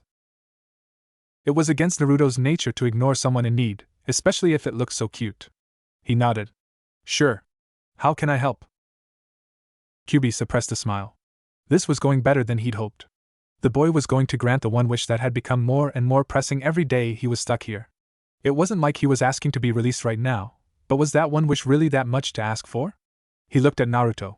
Can I have your permission to make the inside of this cell look how I want to? Naruto blinked. That was it? He nodded. Sure, he said. As soon as he had finished speaking, vibrations seemed to go through the water. Then it was drained away, revealing that the floor made a drastic dive behind the gates. Apparently Kyubi had been standing in a pool of water deep enough that he was submerged to the shoulders. It did explain how they saw eye to eye most of the time, despite Kyubi's size. He had apparently been using water walking when they first met to tower over them. Kyubi shook like a dog, sending enormous amounts of water in all directions, before steam started to rise off his body. Kyubi sighed in relief. Ah. Finally, no water. I'm dry, I'm warm, I'm happy. I owe you one, child. Naruto grinned. Don't mention it, it was nothing. While he was happy he could help, the others stared. This was Kyubi's great wish? Then again, Kyubi had apparently not been dry for 7 years, so it was understandable. Kyubi stretched and yawned. There's much I can improve in this setting, but that can wait till tomorrow. Right now I'm tired. Oh, I almost forgot, he said, and suddenly 2 pictures appeared on the wall. They showed Madara and Hashirama in a rather embarrassing position, as it captured the moment they had spit out the sake. Not exactly a dignified stance. Kyubi grinned. Home, sweet home. Yeah, right, he muttered before laying down to sleep. Minato scratched his head. Well, that was awkward. Anyways, we'll train you as good as we can, or I will at least, but it won't be easy. You will have to work hard to earn your power. Oh, and I think it's best if nobody but those you trust with your life should know that Kyubi is not the only thing sealed inside you. Hashirama decided to add his 2 cents. Remember that our identities are to be given out on a need-to-know basis. Madara spoke up. Also, remember that nobody needs to know. Things would spiral out of control if people knew just how much power you have. Since we're at the topic of power, I believe that you'll gain both mine and Hashirama's Kekkai Genkai. Nakuto blinked. Cake what? Minato sighed. Kekkai Genkai. That means bloodline. They're telling you will gain the Sharingan and the ability to control wood, which both are impossible to do without their limit. It usually can't be taught, either you're born into the family that has it, or you can't use it. Kyubi opened an eye. What are you babbling about? Anyone can control wood, or rather plants, he muttered. All eyes moved to him. What do you mean? Hashirama asked, confused. Nobody but him could use wood or ever had. Kyubi opened the other eye. Well, everyone might have been an exaggeration, but everyone with a sufficient affinity for earth and water can do it. The reason why such techniques can't simply be copied is that how much of each chakra you need is unique to each person. Therefore, someone trying to make plant, ice, lava, acid, or any other element mixed by copying what someone else used will fail because the percentage of each element that works for one person is unsuited for others, due to the differences in the individual chakra concentration. Hashirama looked at Kyubi. So basically what you're saying is that my child didn't get the bloodline because there is no bloodline. It did explain a few things Hashirama had never understood, for example why he couldn't get anyone else to successfully control wood, or plants as Kyubi called it. What worked for him simply wouldn't work for others. Well, it'd probably work for Naruto, as he would essentially be using his ability. Kyubi shook his head. You do have a Kekkai Genkai, but not like you think. What makes mix-element bloodlines different from normal element mixes are 2 things. 1, they are much easier to learn, as an instinctive knowledge on how to create the mix is already rooted in your subconsciousness. But the main difference is that bloodlines grant their mix special properties. I'm not talking about making it harder or more resistant than usual. That can, to a certain degree, be accomplished by chakra. Let's take yours for an example. The special property your bloodline grants your plants the ability to seal Yuki, and normal chakra, but it mainly targets Yuki, up to the point where you can actually manipulate the flow of Yuki. Hashirama looked up. So that's why I could tame the bijou, he muttered. Kyubi nodded. We demons are composed of solidified Yuki, which is why we're immune to time and disease, as there is no real flesh that could rot and die. Since you can manipulate the flow of our Yuki, you can control our movement and our attacks. Madara nodded. Perhaps the boy can use that skill. As for the Sharingan, he'll have mine, but I won't let him activate the Mangekyou's jutsu, much less the eternal Mangekyous until I deem him ready for it. And that might take a while. He glanced at Naruto. A long while. Naruto pouted, but he had enough common sense to realize that all three guardians, whether directly or indirectly, had agreed to train him, and he had no intention on throwing a tantrum that might change their minds. He looked at Kyuubi. Kyuubi looked back. What? I hardly know any jutsu, I never had a real need for them. But it seems a lot of old knowledge has been lost, so I'll help out with what I can, as long as you don't bother me. He seemed to think. Since some spoil sports will probably object if I say I give you full support if you let me take control once in a while, let alone free me, that offer won't stand. I also want to know just how much knowledge was lost in the flow of time. Naruto grinned. He'd be unbeatable. Then everybody would accept him. Kyuubi on the other hand closed its eyes and embraced the first sleep in 7 years. He had no idea how Shikaka managed without sleep, it was so enjoyable. Oh well, his loss. Itachi bit his lip. So far, things had gone well for him. He had managed to fool his father into believing that Shursui had been doing fine when Itachi had left him behind. He'd forged a suicide note from Shursui and managed to sneak it into his room.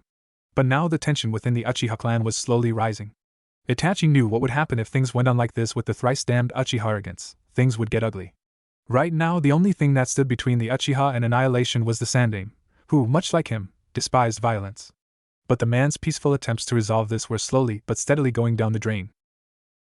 The Uchiha clan's plans of a coup were in their infancy, but they were growing fast, and if it went on, then Konoha would have to act in a few months. But right now he was, per his father's wishes, training his little brother. Nothing big, just a bit of taijutsu. But it also gave him the opportunity to plant a few seeds of doubt within Sasuke's mind, which in time would hopefully keep him from becoming one of the arrogant Uchiha that viewed everybody as beneath him. He blocked one of Sasuke's strikes and made a short jab into the lower ribs the attempted hook had left open, and Sasuke crumbled. "Can't you hold back at least a little?" he asked, gasping for air. Itachi shook his head. "I am holding back, Sasuke, you can tell because your ribs aren't broken. But since you seem to need a break, let's take one." He sat down next to his younger brother, who slowly managed to sit up. Sasuke looked at him. "You're really strong, brother. I can't wait till my Sharingan awakens." At this, Itachi's face sunk. "Did I use my Sharingan in our spar?" Sasuke blinked. "Well, no. But..." Itachi looked him in the eyes. "Then do you think that I'm strong simply because I can activate it?" Sasuke was confused. His father had told him they were undefeatable because of their Sharingan. The only thing that could defeat an Uchiha was another Uchiha. But now that he thought about it, Itachi had a point. "No, I don't think so." A small smile graced Itachi's features, but it vanished as quickly as it appeared. "So, why do you think I am so strong? And why are you stronger than the other Uchiha your age?" All alarms went off in Sasuke's head. The answer his father would expect would be because we are Uchiha heirs. But something told Sasuke that was not what Itachi wanted to hear.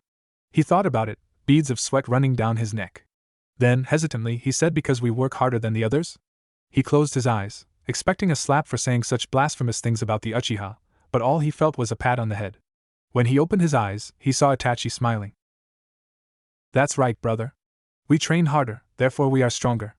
The Sharingan is very useful, but in the end, it's nothing more than a tool that we can use. And the Sharingan doesn't make us invincible.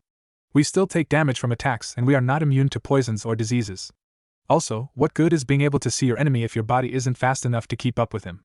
And the Sharingan has a weakness that few know about.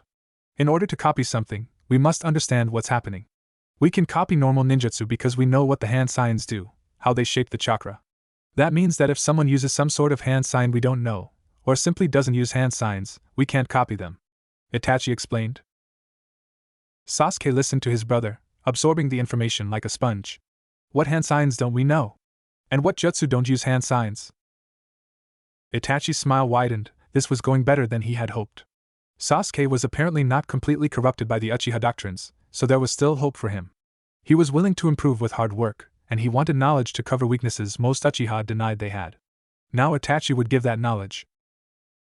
"There are some hand signs that pop up every now and then that we can't copy, like the Yamanaka techniques.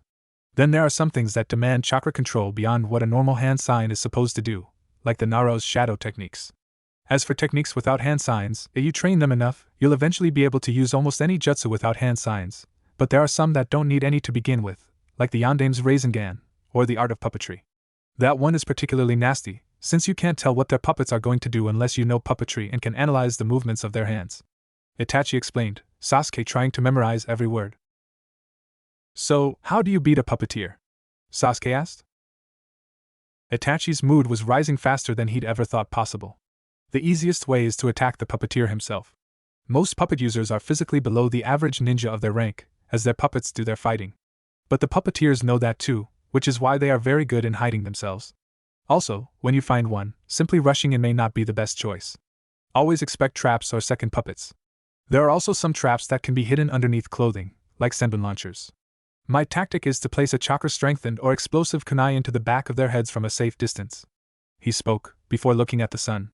Well, I think you had enough rest, so let's continue our spar. Sasuke groaned as he stood up. He was willing to swear he saw a sadistic smile light Itachi's face as they got into their fighting stances. He knew this wouldn't be pleasant. For the rest of the afternoon, Itachi mopped the floor with him. After Naruto woke up, he threw a tantrum until the stressed-out doctor signed his release papers, just to get some peace. Then he wondered where and how his training would be. Suddenly he heard Madara's voice in his head. It will be unpleasant, and you'll probably wish you were dead on occasion. And one thing I forgot to mention about the Sharingan you'll get, don't use it when others could see it. That will lead to a few questions you really don't want to answer, Madara said. Then Hashirama spoke. As for where you will train, I believe it's best we choose a spot a good distance away from the village, so that we don't raise suspicion due to chakra bursts that might alert ANBU. Naruto saw the logic in that statement, and immediately went through the places he knew to see which one was best. He decided on a clearing roughly 20 miles from the village. He knew of it because he wandered through the forests often, in search for food or simply a safe place.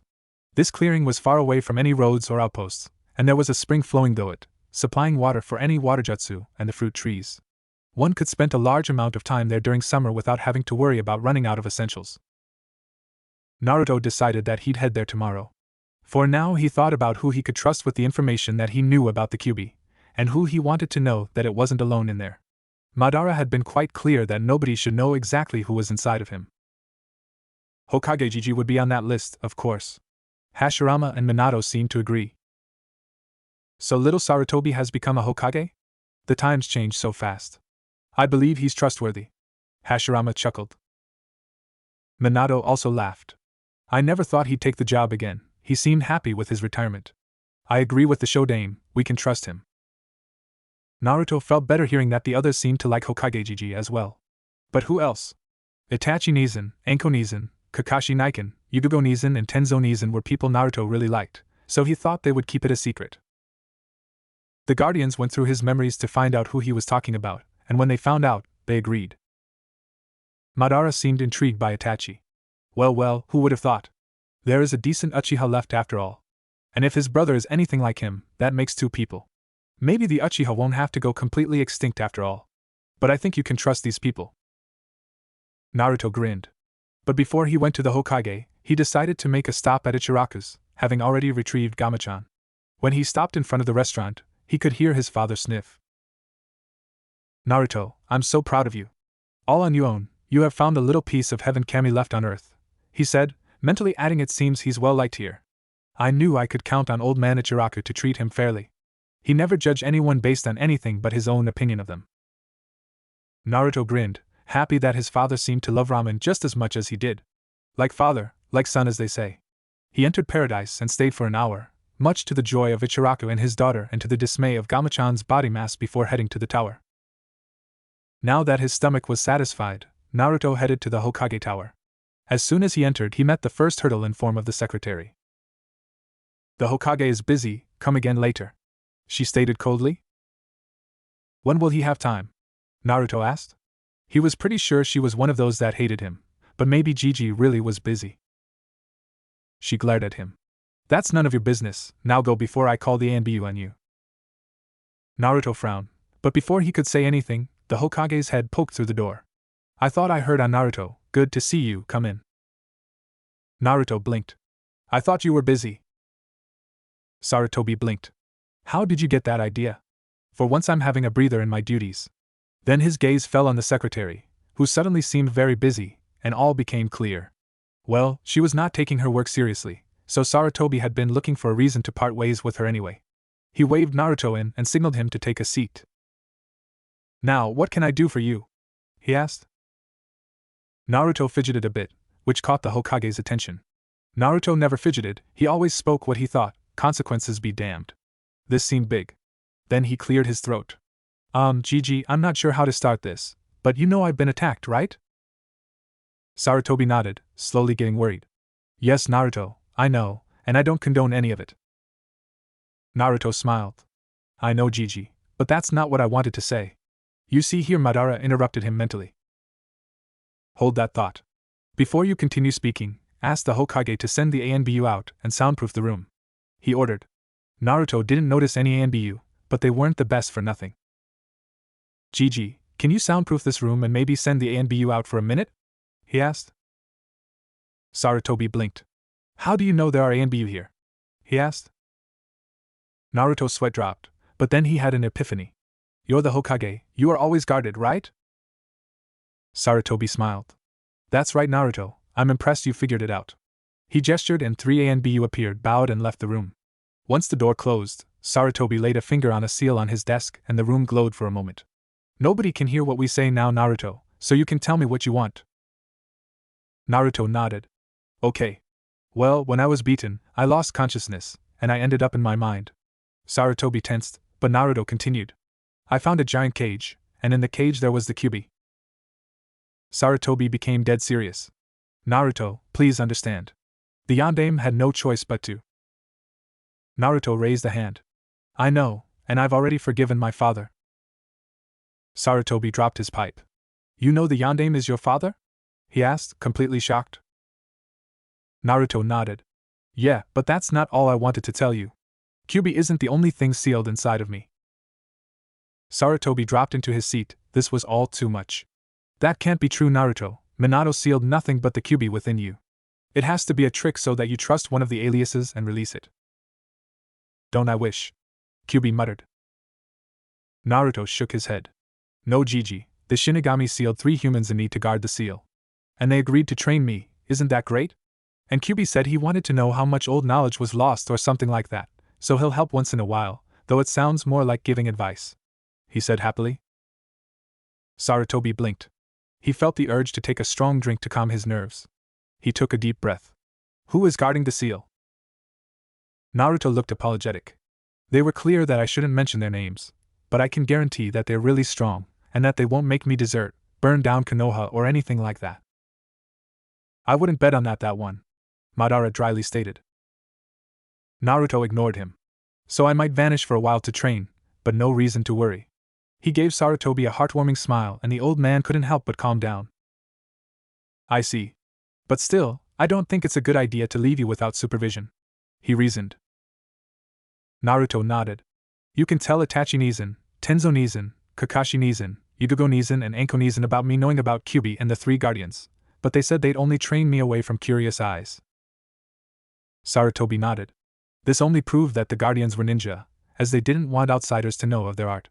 Can you at least give me a basic area where to search for you? Naruto frowned. Then he pointed in a direction. Between 10 and 50 miles that way. Sarutobi nodded and smiled.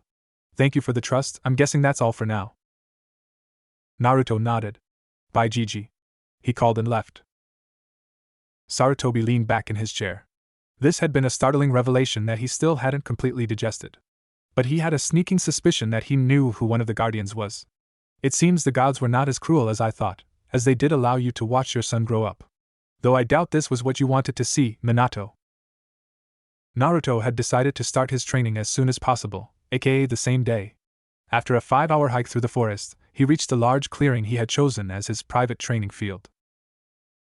Hashirama chuckled. Well, this is nostalgic. I myself left this clearing as a spot where I trained with my brother. The fruit trees were a very nice touch, if I do say so myself. He stated to Naruto's immense surprise. Then a wide grin took over Naruto's face. So I'll be training at the same place where both the first and the second Hokage trained. Cool. So how do we begin? Madara sighed. First of all, you have to improve your physical condition. You're already pretty fast, but you need more strength and stamina.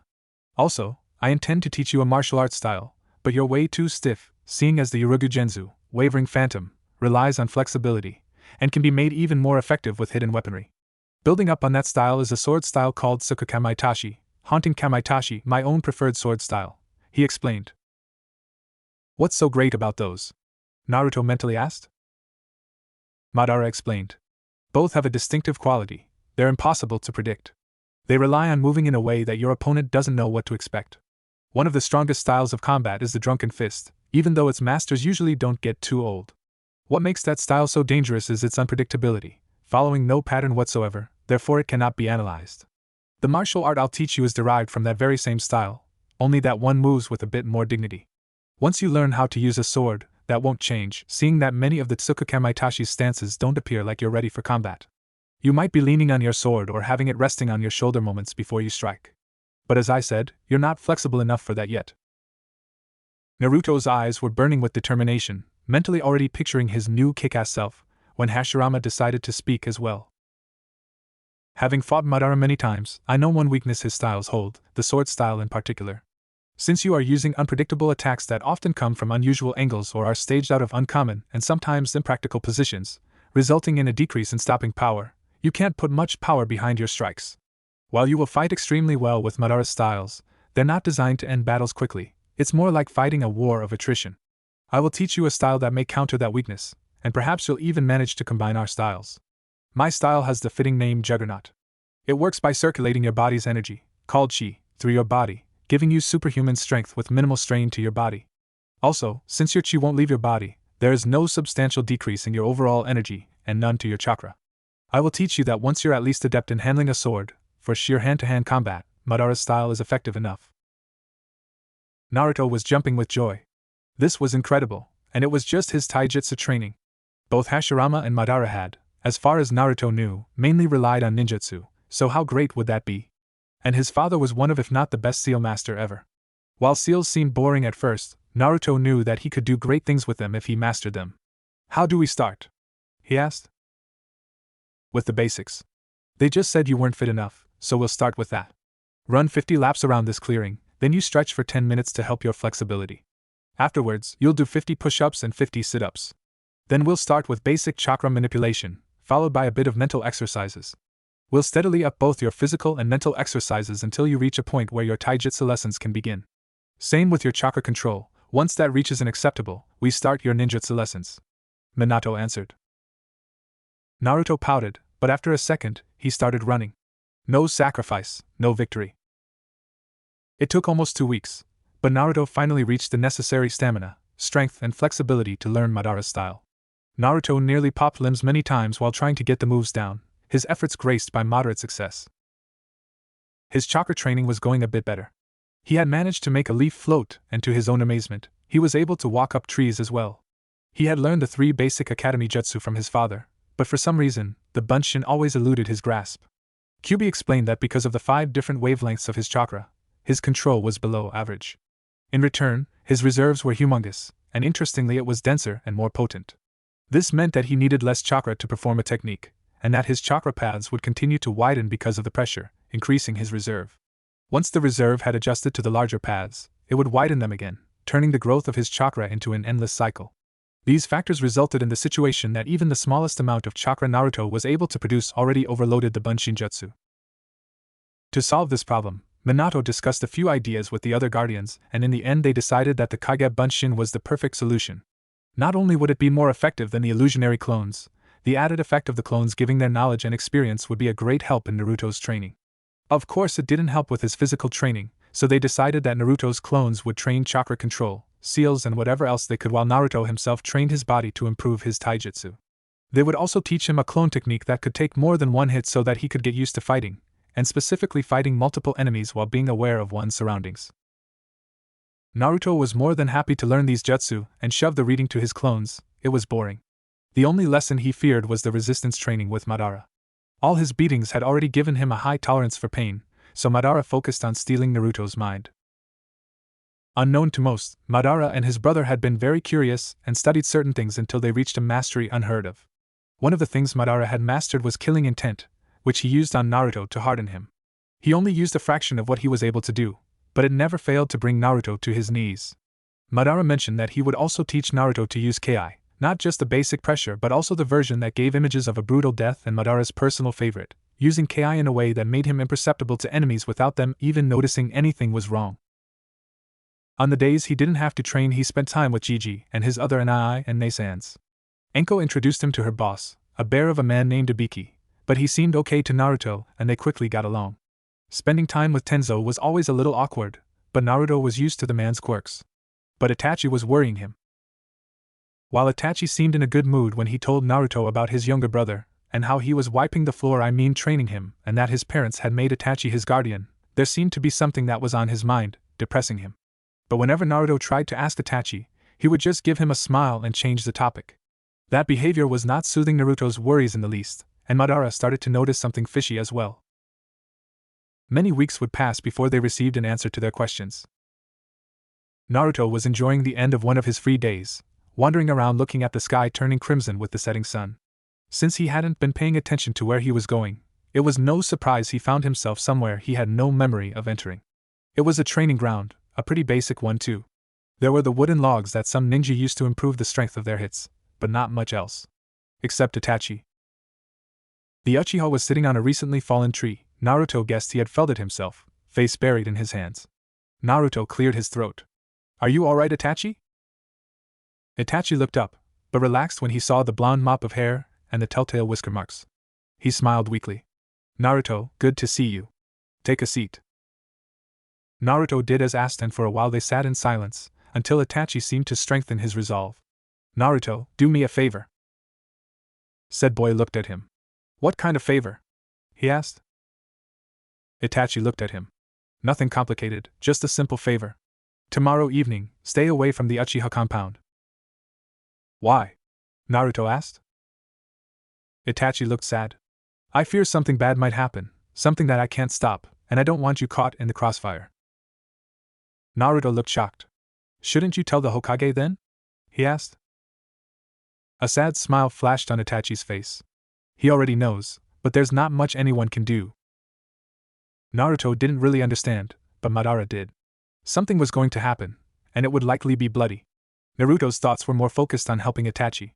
"And I really can't do anything to help?" Itachi was about to shake his head, when an idea hit him. "Naruto, there might be something you can do for me." Naruto straightened up. "How can I help?" he asked in a serious voice that coming from a 7-year-old would be hilarious if the situation weren't so grim. Itachi smiled. "You remember my younger brother Sasuke?" he asked. Naruto frowned in concentration, then he nodded. "I saw him once or twice, and you always talk about him. He seems okay. What about him?" Itachi looked him in the eyes. "Should I for whatever reason no longer be able to take care of him, could you keep an eye on Sasuke? You know, be his friend, train with him, make sure he doesn't go insane or starts to take all the junk the bloodline lovers spout seriously." Naruto nodded eagerly. If he couldn't help Itachi any other way, he'd at least try to look over his family.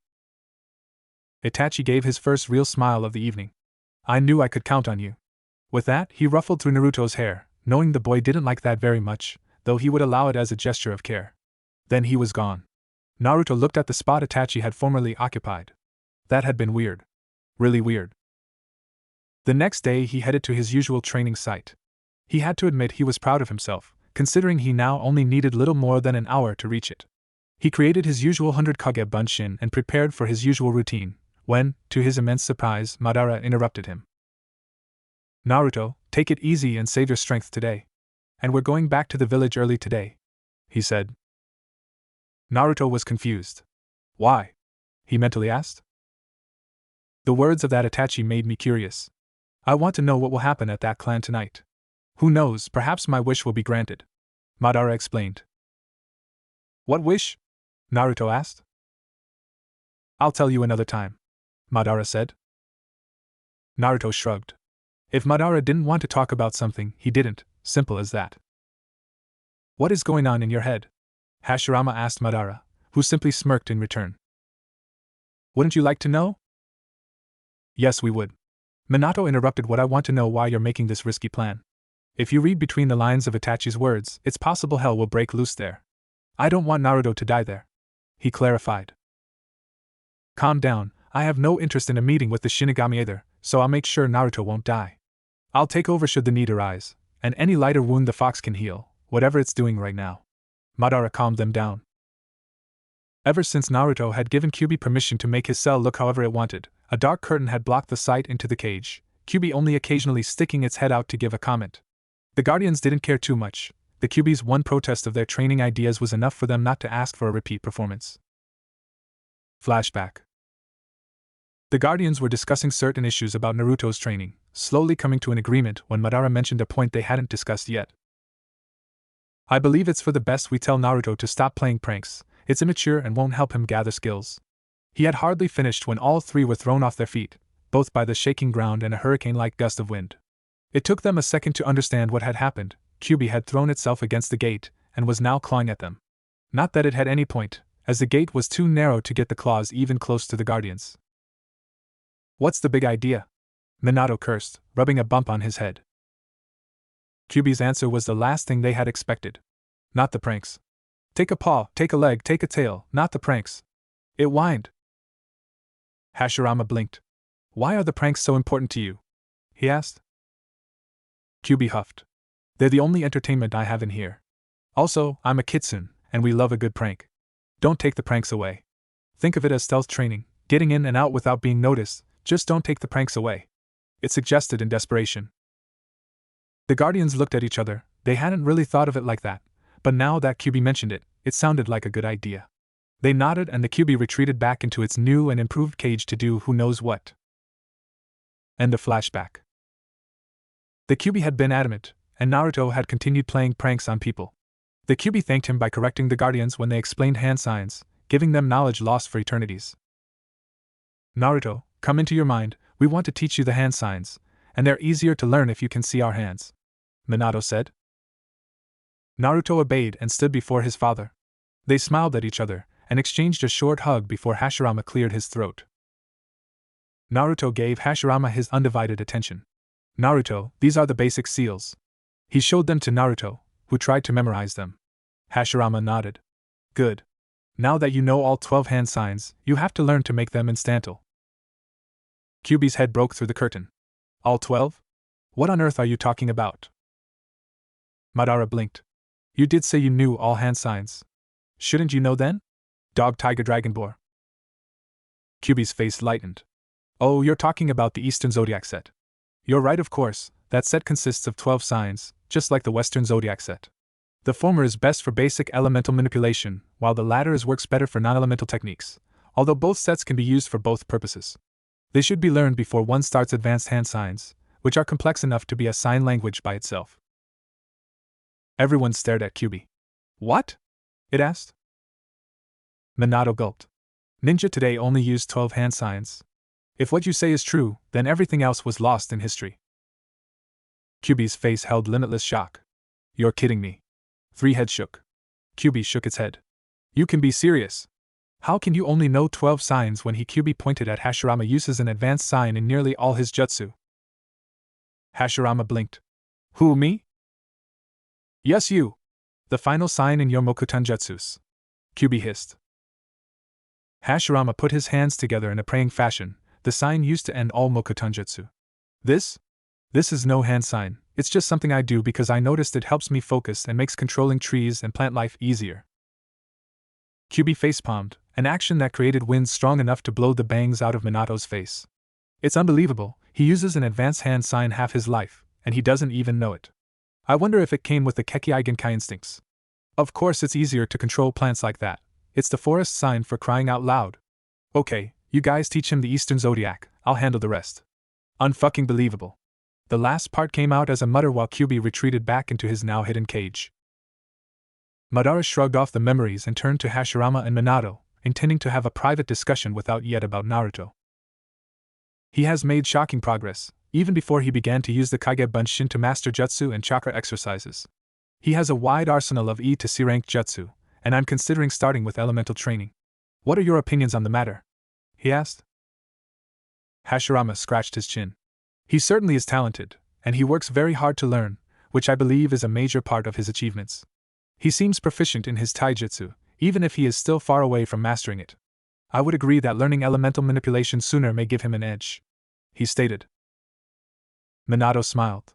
I was thinking of bringing the topic up myself a little later, but I agree with you. He's ready to learn it, but we should keep an eye on him. he's still a bit immature. Madara nodded. I also considered starting his sword training. While training will be easy, finding a blade that can last in real combat is not. There are only 2 blades of sufficient quality in Konoha, and they're both hidden under the Uchiha clan, not that they know it. But any blade will last for a few missions before breaking. I'm bringing up something else that I deem important, the boy's first kill. It doesn't have to be now or even soon, but it should happen before he becomes a genin. Hashirama nodded, sharing Madara's opinion. Naruto hesitating to finish off an opponent could be a fatal mistake. He didn't have to become a murder lover, but the experience could save his life. Minato understood that as well, but it didn't mean he had to like it. He begrudgingly nodded. Madara acknowledged the support when he noticed that the sun had started to set. He contacted Naruto. Naruto, we should head back and make a stop at the Uchiha compound. If possible, I'd like to pick up something I left there. If you don't mind, I'll take over should it be necessary. Naruto shrugged. But before he left, he turned to a hollow tree and grabbed into an opening. Minato was shocked at what he pulled out. It was an Anbu mask, and it wasn't just any mask either. It was the Kitsune mask. Where did you get that? He stammered. Naruto blinked in confusion. What was wrong? I found it in the trash behind that big building without doors. What's wrong? Minato knew he was talking about Anbu headquarters, the only building built without doors for security reasons to keep non-ninja out.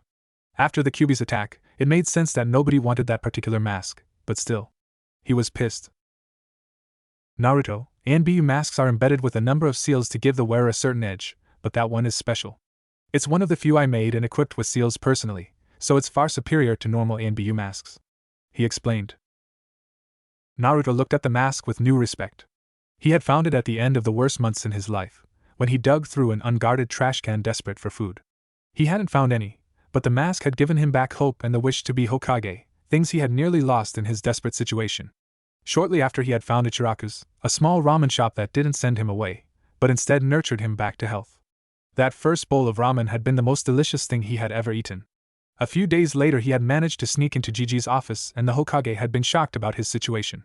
He got his own apartment the very same day. A question popped up in Naruto's head. You said you made a few ones, which ones? Minato thought for a second. Let's see, there was the Tor mask, a classic. Then the Inu and Nico masks, there was a Hibi mask, but nobody used it after Orochimaru defected. The Kitsune mask of course, but I have a feeling I'm forgetting one. Now I remember, the Itachi Weasel mask. That was all of them. He counted them on his fingers, making sure he had them all. Naruto grinned. Almost all of those belonged to people he liked, and Enko would probably take the last one someday. So what's so special about them? Naruto asked. Minato smiled. Simple. Amongst its other benefits, the moment you put it on, only you can remove it.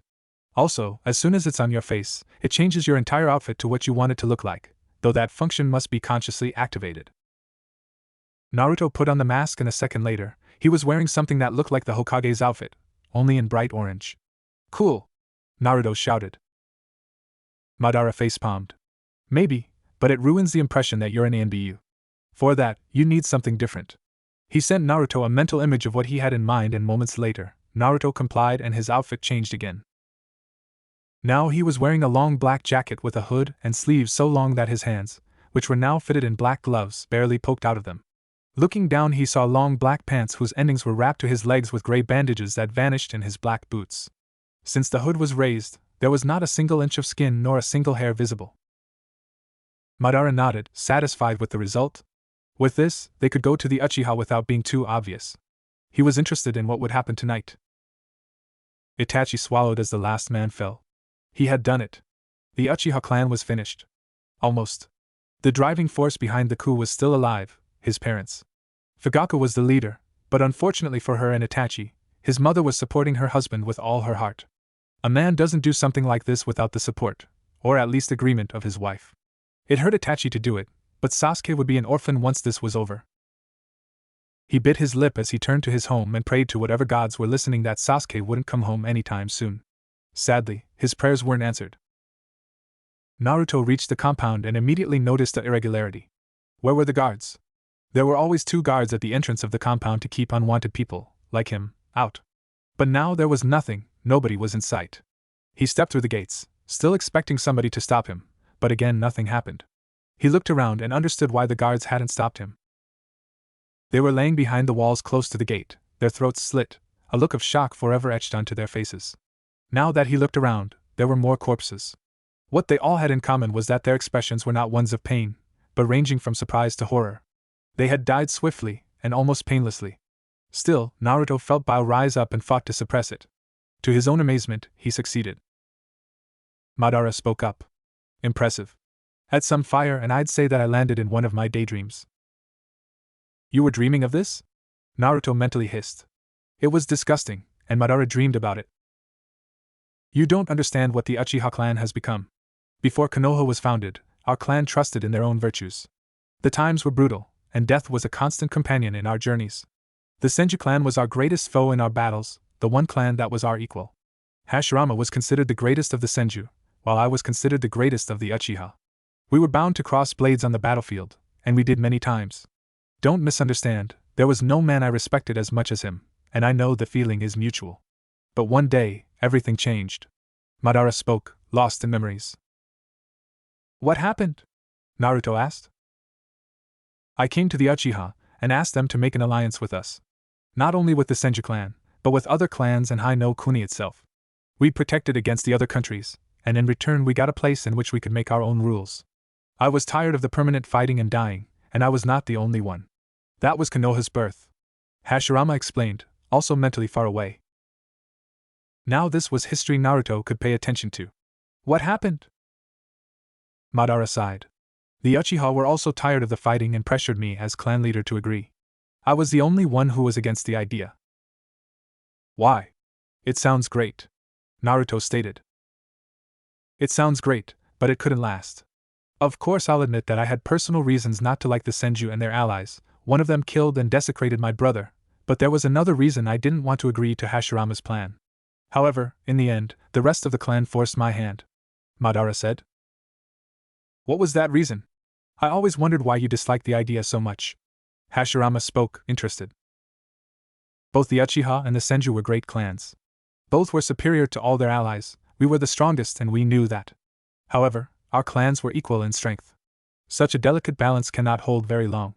To quote a saying, 2 tigers cannot live in one jungle.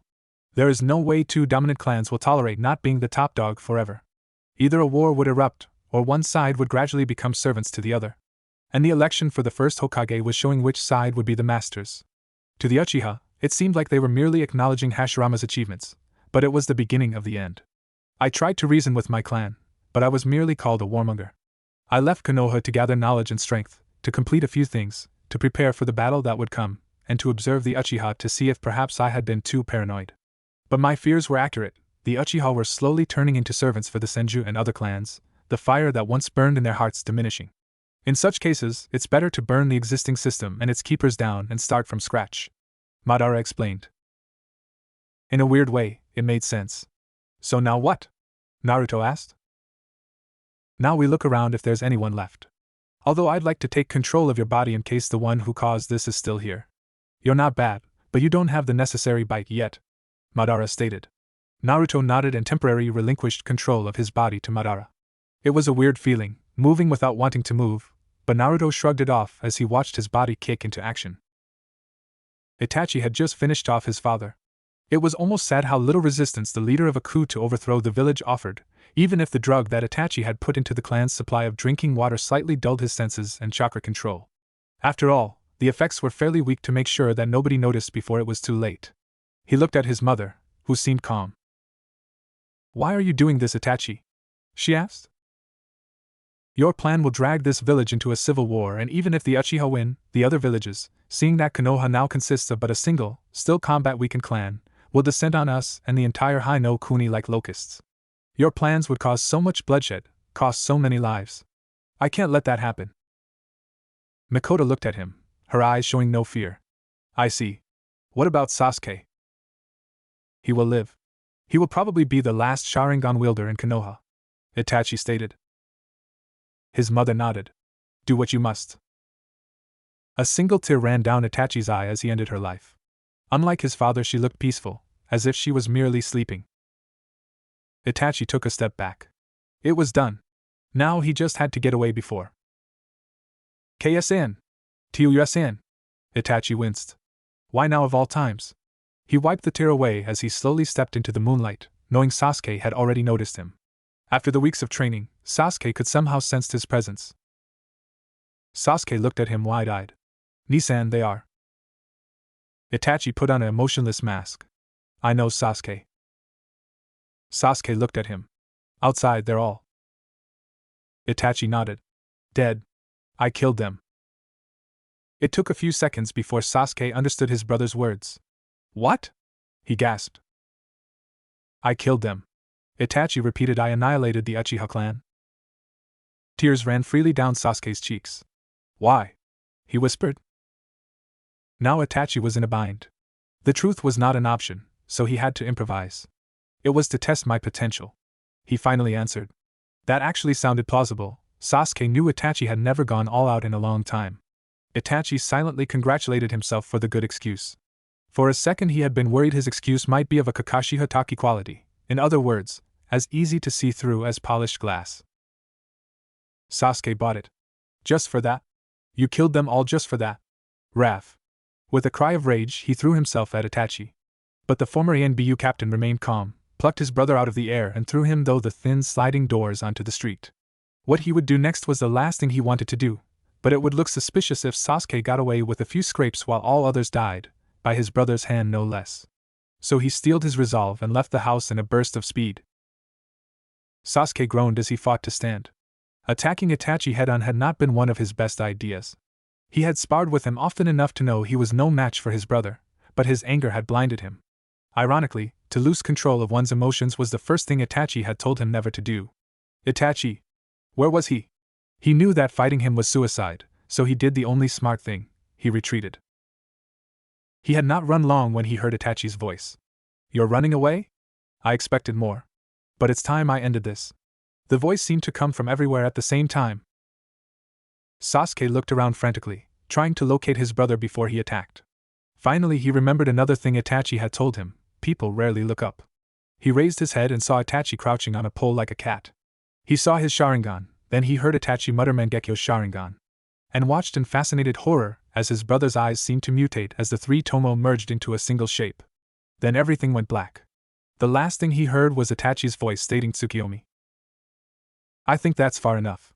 Only when this new voice spoke did Sasuke realize the darkness had come because someone had put his hand over his eyes. He shoved it off and saw that the one who had stepped in was about his size, dressed completely in black and was wearing a ENBU mask that showed a fox. Itachi tensed. He had never seen this guy before. His size indicated that he was in Sasuke's age, but the voice didn't match. Was it a genjutsu he couldn't see through? If so, it would have to be a powerful one. Who was he? A soldier? No, they had a special symbol on their masks. A secret ANBU, some sort of last resort weapon? Maybe. There was a simple way that might answer his questions. Who are you? A low chuckle came through the mask. Who indeed? The unknown figure muttered, loud enough for everyone to hear. It was worth a try. Itachi regained his calm and looked at him. This is a clan matter. You should leave, while you still can.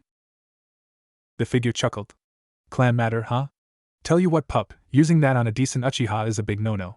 With that, he opened his eyes, a fully evolved Sharingan spinning in them. Itachi's eyes widened. He didn't know of any other Uchiha in ANBU besides him and the missing Shur. He also noticed that this newcomer had called him pup, which indicated that he saw himself as superior to Itachi, and a good bit older. Itachi knew he had some time and decided to start relax before he'd send him to hell. Well, this is a surprise. Shouldn't you be wearing an Uchiha insignia somewhere? Shur actually carved it into his mask. The figure tilted its head. Shur? Ah, him. May his soul burn in hell. As for the insignia, will this suffice? He raised his left hand and the fan of the Uchiha suddenly appeared on the glove. Itachi's eyes narrowed. What are you doing? Minato asked him. Don't worry, now he thinks my appearance is a high-level genjutsu and won't think that this is our real height.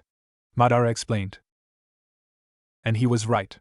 Itachi had concluded that whoever was before him was using some advanced genjutsu on him, most likely to mock him for being beaten by someone Sasuke's size. He also concluded that Shur was dead, and from the sound of it this guy had something to do with it. Whoever he was, this man was obviously dangerous. Itachi sent killing intent his way that left Sasuke, who was still standing beside the figure, gasping for air. The man just shook his head. "You have much to learn," the man said. "This is how you use killing intent." In an instant, an incredibly strong wave had washed over the clan compound, and Sasuke was hugging the floor before he realized it, his entire body refusing to function under these conditions. Itachi was shook. This was intense. But his opponent wasn't done. And this is how you focus it.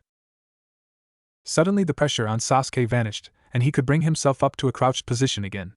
Itachi, on the other hand, suddenly had extreme difficulty breathing. This was insane. This guy's mere presence was so powerful it wasn't funny. Itachi knew from the man's behavior that he knew that he was superior to Itachi, and after feeling this ki, Itachi wasn't sure if he wasn't right. He needed to end this fast. His eyes changed back into the Mangekyo. The figure snorted. "Are you sure? You've barely tapped into its potential, and have next to no experience, unlike me." With that, his eyes formed the eternal Mangekyo, not that Itachi could recognize it. Itachi was shocked. This man had the Mangekyo as well. Itachi knew that he was a beginner with the Mangekyo, and if this guy spoke the truth, he was an expert, or at least proficient with its usage. While he may be able to win if he pulled it off right, and somehow surprised him, the chances were not high, and Itachi thought it'd be better if the Hokage knew of this. He made the same decision Sasuke had made: he would retreat, so that he lived to fight another day. He looked at his brother and decided to throw him a bone as he told him the location of the Uchiha's most secret location that was used as a meeting ground, library, and many other things. The figure didn't seem to mind. Itachi gave his last goodbyes. "Perhaps the next time we meet you'll have the strength to kill me. For that you need hatred, so never forget what happened here. As for you," he looked at the figure, "we'll meet again." Then he was gone.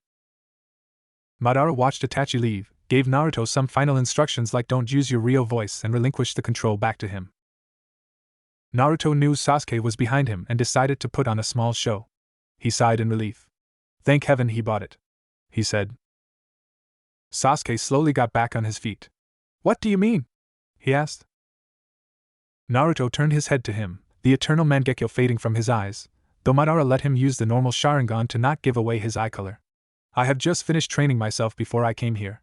I'm low on chakra and physically exhausted. He could have killed us with some effort on his part. Fortunately, he bought my bluff. Remember, sometimes all you have to do is seem superior to your enemy to make him retreat." "And why the long face?" Sasuke bit his lip. "The entire clan is dead. As an Uchiha, shouldn't you feel just as bad?" Naruto shrugged. He decided to use half-truths. "I've long since cut ties with this clan. They had become arrogant and lazy, choosing to completely rely on their Sharingan and the skill of others. The Sharingan is a wonderful tool, but you should never become dependent on it." Training with Itachi, Sasuke couldn't really disagree, but there was a deeper reason for Sasuke's sadness. He killed them all, even our parents, just to test his abilities. "Bullshit," Naruto stated. Sasuke looked up. "What?" "I said bullshit. He obviously saw me as a dangerous opponent, yet instead of fighting me, he chose to flee, indicating he was confident that he'd be able to shake me. If he really wanted to test his abilities, why didn't he fight me and retreat if things turned grim? There's something else going on here, and I'd really like to know what." Sasuke was shocked. This guy was right. If Itachi wanted to see where his limits were, why did he flee when faced with what could be a real challenge? It indeed seemed fishy. Naruto looked at him. "A final piece of advice. There is a very fine line between using your emotions and being used by your emotions. Being angry is fine, but you can't let yourself be devoured by anger. If you do, you'll eventually push everyone away from you, and I can assure you that there is no hell worse than loneliness. And even if you kill the evil, if you are consumed by rage, you will only take its place. Revenge leaves you hollow once it's accomplished, and few can truly live again like that." "Wise words," Madara stated, "but now we should leave. The ANBU are almost here. We can pick up what I wanted to get another time." Naruto nodded, then he snapped towards the direction the ANBU had to come from. "Time for me to go." With that, he was gone. A few seconds later, a group of ANBU appeared. One of them spoke into his headset. "We have a survivor. I repeat, we have a survivor. Send a medic ASAP." Sasuke leaned on a wall as more people swarmed into the graveyard that was the Uchiha compound, observing the darkness that slowly crawled from the edges of his vision. He was placed on a stretcher when the darkness overtook him and he fell into blissful unconsciousness. His last thought went to his unknown savior. Who was he? Naruto yawned. The last night had been taxing, to say the least. Even though he hadn't been the one staring Itachi down, his body still remembered the experience. His father and the others had told him that it was okay to skip training today and relax. The question was, how? He had gone to Ichiraku's, the one place he'd always loved more than anything else, and listened to the citizens exchange rumors about what happened at the Uchiha compound. While he knew more than all of them put together, something told Naruto it was best if nobody knew that. But now he was bored. Because of the commotion, everyone ranked Chunin and above were on duty, meaning that he couldn't visit any of his friends. Gigi also was busy with the whole mess, so Naruto really had nothing to do. He wondered why Itachi Nizan had killed his clan, but that was yet another question he wouldn't get answered in the near future. It was so frustrating to want so many things and get none of them.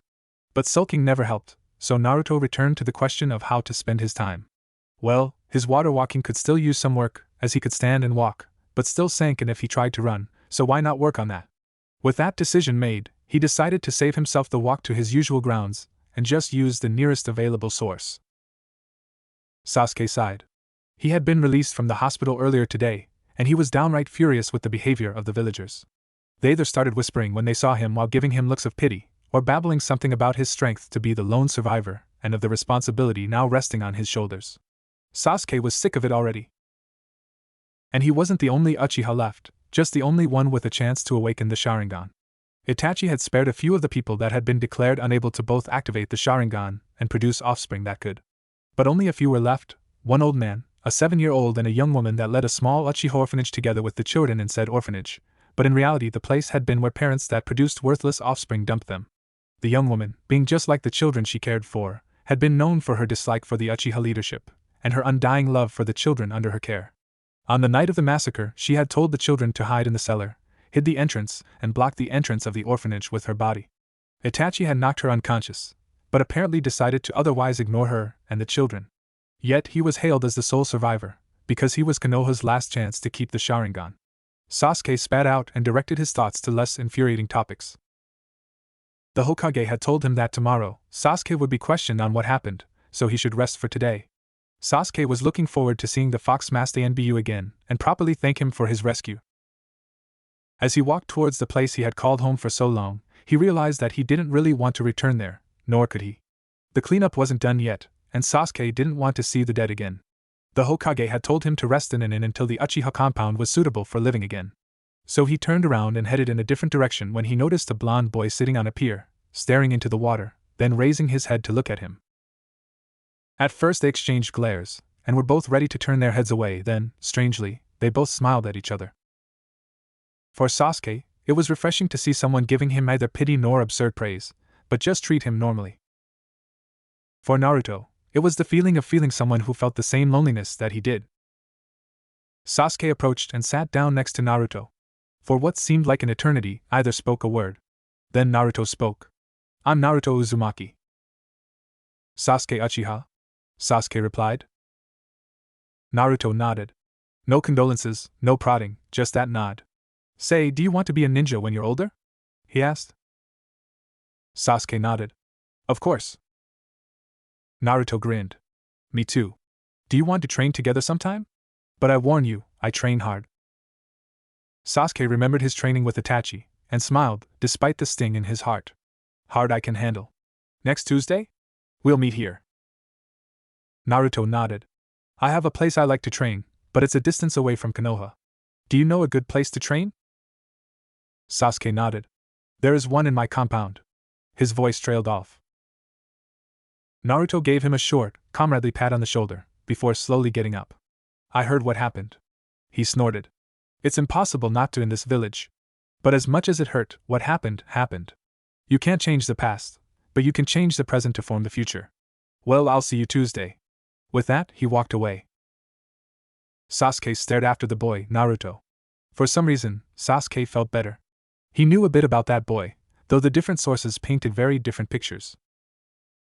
His father had described Naruto as a beast, as a being with no pride or honor that used the kindness of the old fool, commonly known as the Hokage, to escape his deserved fate.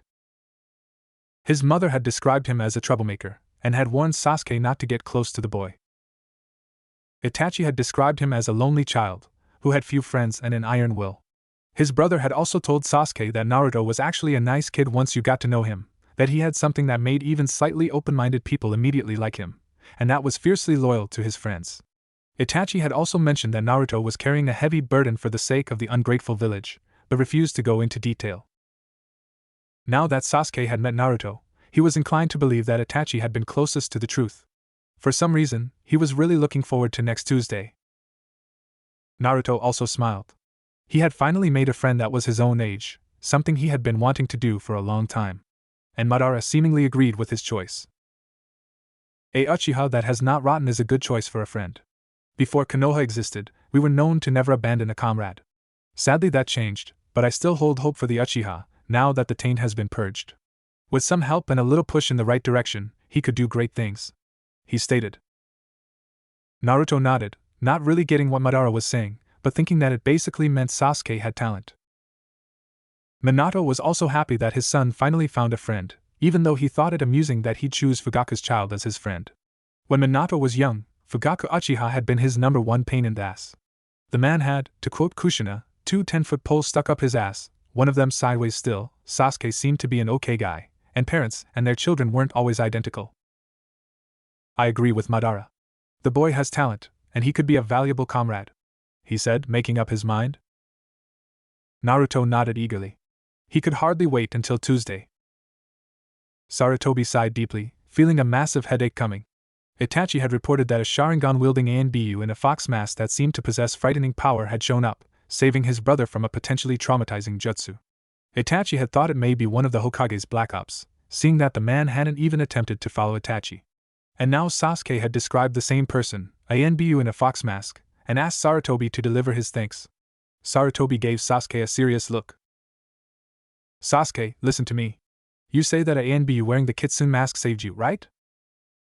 Sasuke nodded, not seeing the problem. Yes, he drove Itachi off with a killing intent like you wouldn't believe. What's the problem? I mean, yes, ANBU's identities are supposed to be a secret, but can't you at least deliver him my gratitude? Sarutobi shook his head. I can't. You see, the problem is, there is no ANBU wearing the kitsune mask. Sasuke's eyes widened in shock. What? Sarutobi nodded. There hasn't been a single kitsune in the ANBU for over 7 years. You see, Sasuke, the previous owner of the mask retired, and before a successor to that title could be chosen, the QB attacked. You can imagine that nobody wanted to wear the mask after that. I gathered some information. ANBU masks are designed with certain seals, though you can never tell who made these seals, for safety reasons. Now, apparently the maker of the kitsune mask went a little over the top and made it practically indestructible, so the people at headquarters eventually just threw it away. You see, anyone could have that mask right now. Sasuke nodded. He said he had long since cut ties with the clan because he thought they were becoming too arrogant. That was news to Sarutobi. Apparently, the Enigma had made conversation with Sasuke after driving off Itachi. What exactly did he say? Sasuke, this is important. Maybe we can determine the alliance of this ninja. Sasuke blinked. You think he's an enemy of Konoha? Sarutobi shrugged. I'm not sure, but if you're the Hokage, you have to take every possibility into account. Sasuke nodded and told the Hokage all he could remember. When he was done, the Hokage sat down nodding, lost in thoughts. I see. From what you told me, I'd say he had some disdain for the clan, but I don't think he betrayed the village. Usually, those that do somehow mark their defection, usually they scratch their headbands. If he was a Nukenin, he would have somehow marked the Konoha insignia. Still, we can't rule out the possibility that the man that saved you was an enemy that chose to leave the insignia intact to gain less attention. Sasuke nodded. He didn't think that the man in the kitsune mask was an enemy, but still he knew that in the world of shinobi, the global motto was better safe than sorry, and that counted double when dealing with unknown people. Sarutobi sighed. You may leave, Sasuke. Sasuke nodded. Thank you, Hokage-sama. And he left, while Sarutobi wondered how much he should tell the council. But both shared a single thought: who is this kitsune? Tuesday had come and Sasuke had been baffled at the training Naruto put himself through on a near-daily basis. The first hour had left Sasuke gasping for air, and he had barely even started on chakra control. However, Sasuke took it like a good sportsman and asked if they could train again, maybe on a more moderate level. Naruto happily agreed, eager to spend time with his new friend. Needless to say that the civilians were not happy that the demon brat was infecting the last Uchiha, But with the Hokage supporting the friendship and the noticeable improvement in Sasuke's mental constitution and mood, there was little they could do. They trained on a daily basis, improving at a baffling pace, both physically, chakra-wise, and in their knowledge of non-elemental jutsu. And before one noticed, a year had passed. Naruto was training at his private ground, alone for a change. It was the day of the massacre, and Sasuke had remained in Konoha for the day, paying his respects to his deceased family. So Naruto was alone for the day. He had gone through enhanced physical training and chakra control, and was plain and simply on his knees, when he saw two figures enter the clearing, locked up in an argument. One of them looked normal, the other one seemed too short and bulky, almost like a humanoid snail. They were both wearing black cloaks with red clouds. Sasori and Deidara were not getting along. Both were wondering what the leader had been thinking when he put the two of them together. Yes, they both considered themselves artists, but that was it. And their ideas of art couldn't have been further apart. Which led to constant bickering between the two, going so far that Itachi and Kisame, Itachi's new partner, were having a bet going on which of the two artists would kill the other one first. Right now they were at it again. I tell ya, Sasori, true beauty is fleeting, only existing for a moment before fading away. Deidara stated. Sasori snorted. What would a pup like you know about art? True art is eternal, resisting all, remaining unchanged for eternities. Deidara rolled his eyes. Ever tried looking at something for an extended period of time? Everything gets boring if you stare at it for a while, nothing happening. Sasori shook his head. You have no idea about art. But again, what did I expect from someone who blows his village's leader to smithereens? Deidara grimaced. Like you're one to talk. I heard you took your village's leader and made a doll out of him. Why'd you do it? Sasori tilted his head. He was a horrible tyrant that I couldn't leave in command. Deidara snorted. Yeah, right. He probably insulted your doll play and you wanted his power. That was part of the reason, but Sasori had told the truth. The Sandaime Kazekage had been a horrible tyrant, suppressing the villagers and ruling with an iron fist. Sasori had taken and killed him, expecting that Suna would have a small fit, throw a party, then he'd return, get his demotion and a slap on the wrists, and life would go on. What had happened was that Suna had sent all available forces to find their evil leader and marked Sasori as an S-ranked Muknin, commonly called Missing Nin. It had been a shock to Sasori, who had suddenly been robbed of his home. With nowhere to go, Sasori had wandered the nations, killing those coming for his head and turning them into puppets, until Akatsuki approached him. They offered shelter from the constant attacks, and since Sasori didn't know what else to do, he had joined. In a way it was sad. Sasori was fighting for an ideal he didn't believe in, he was, or rather would soon be, spreading the word he didn't hear. Sasori glared at Deidara. And why did you kill that Tsuchikage? Deidara gave a humorless chuckle. Ironic really, but for the same reason you named, he was a horrible tyrant that I simply couldn't leave in command. Sasori raised a brow. Are you sure he didn't just annoy you and insulted your firecrackers? Again, Sasori's words had truth in them, but Deidara had not done it for that reason. The Tsuchikage had been as much a despot as the Kazekage, but he had had a worse character. He had permitted slavery, including the killing the slaves, and even female ninja, who belonged to the Tsuchikage only, could not file a complaint if they were. The final straw for Deidara had been when the Tsuchikage had sold a childhood friend that Deidara was planning to marry to an important nobleman, who had degraded, and eventually killed her, slicing her throat in front of Deidara when he had tired of her. Deidara had patiently waited until the nobleman and the Tsuchikage had met again in the latter's office, then blasted it to hell, killing them both.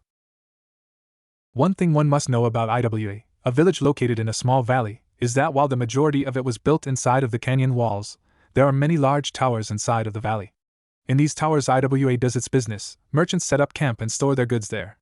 The oldest and largest tower is the village center of sorts. Here the civilians and many ninjas spend a majority of their time, and the top floors are reserved for the Tsuchikage. His home and office are there, on the place with the best view over Iwa. But as Deidara had to find out, the Tsuchikage tower was not only the oldest, but also the most fragile building in Iwa.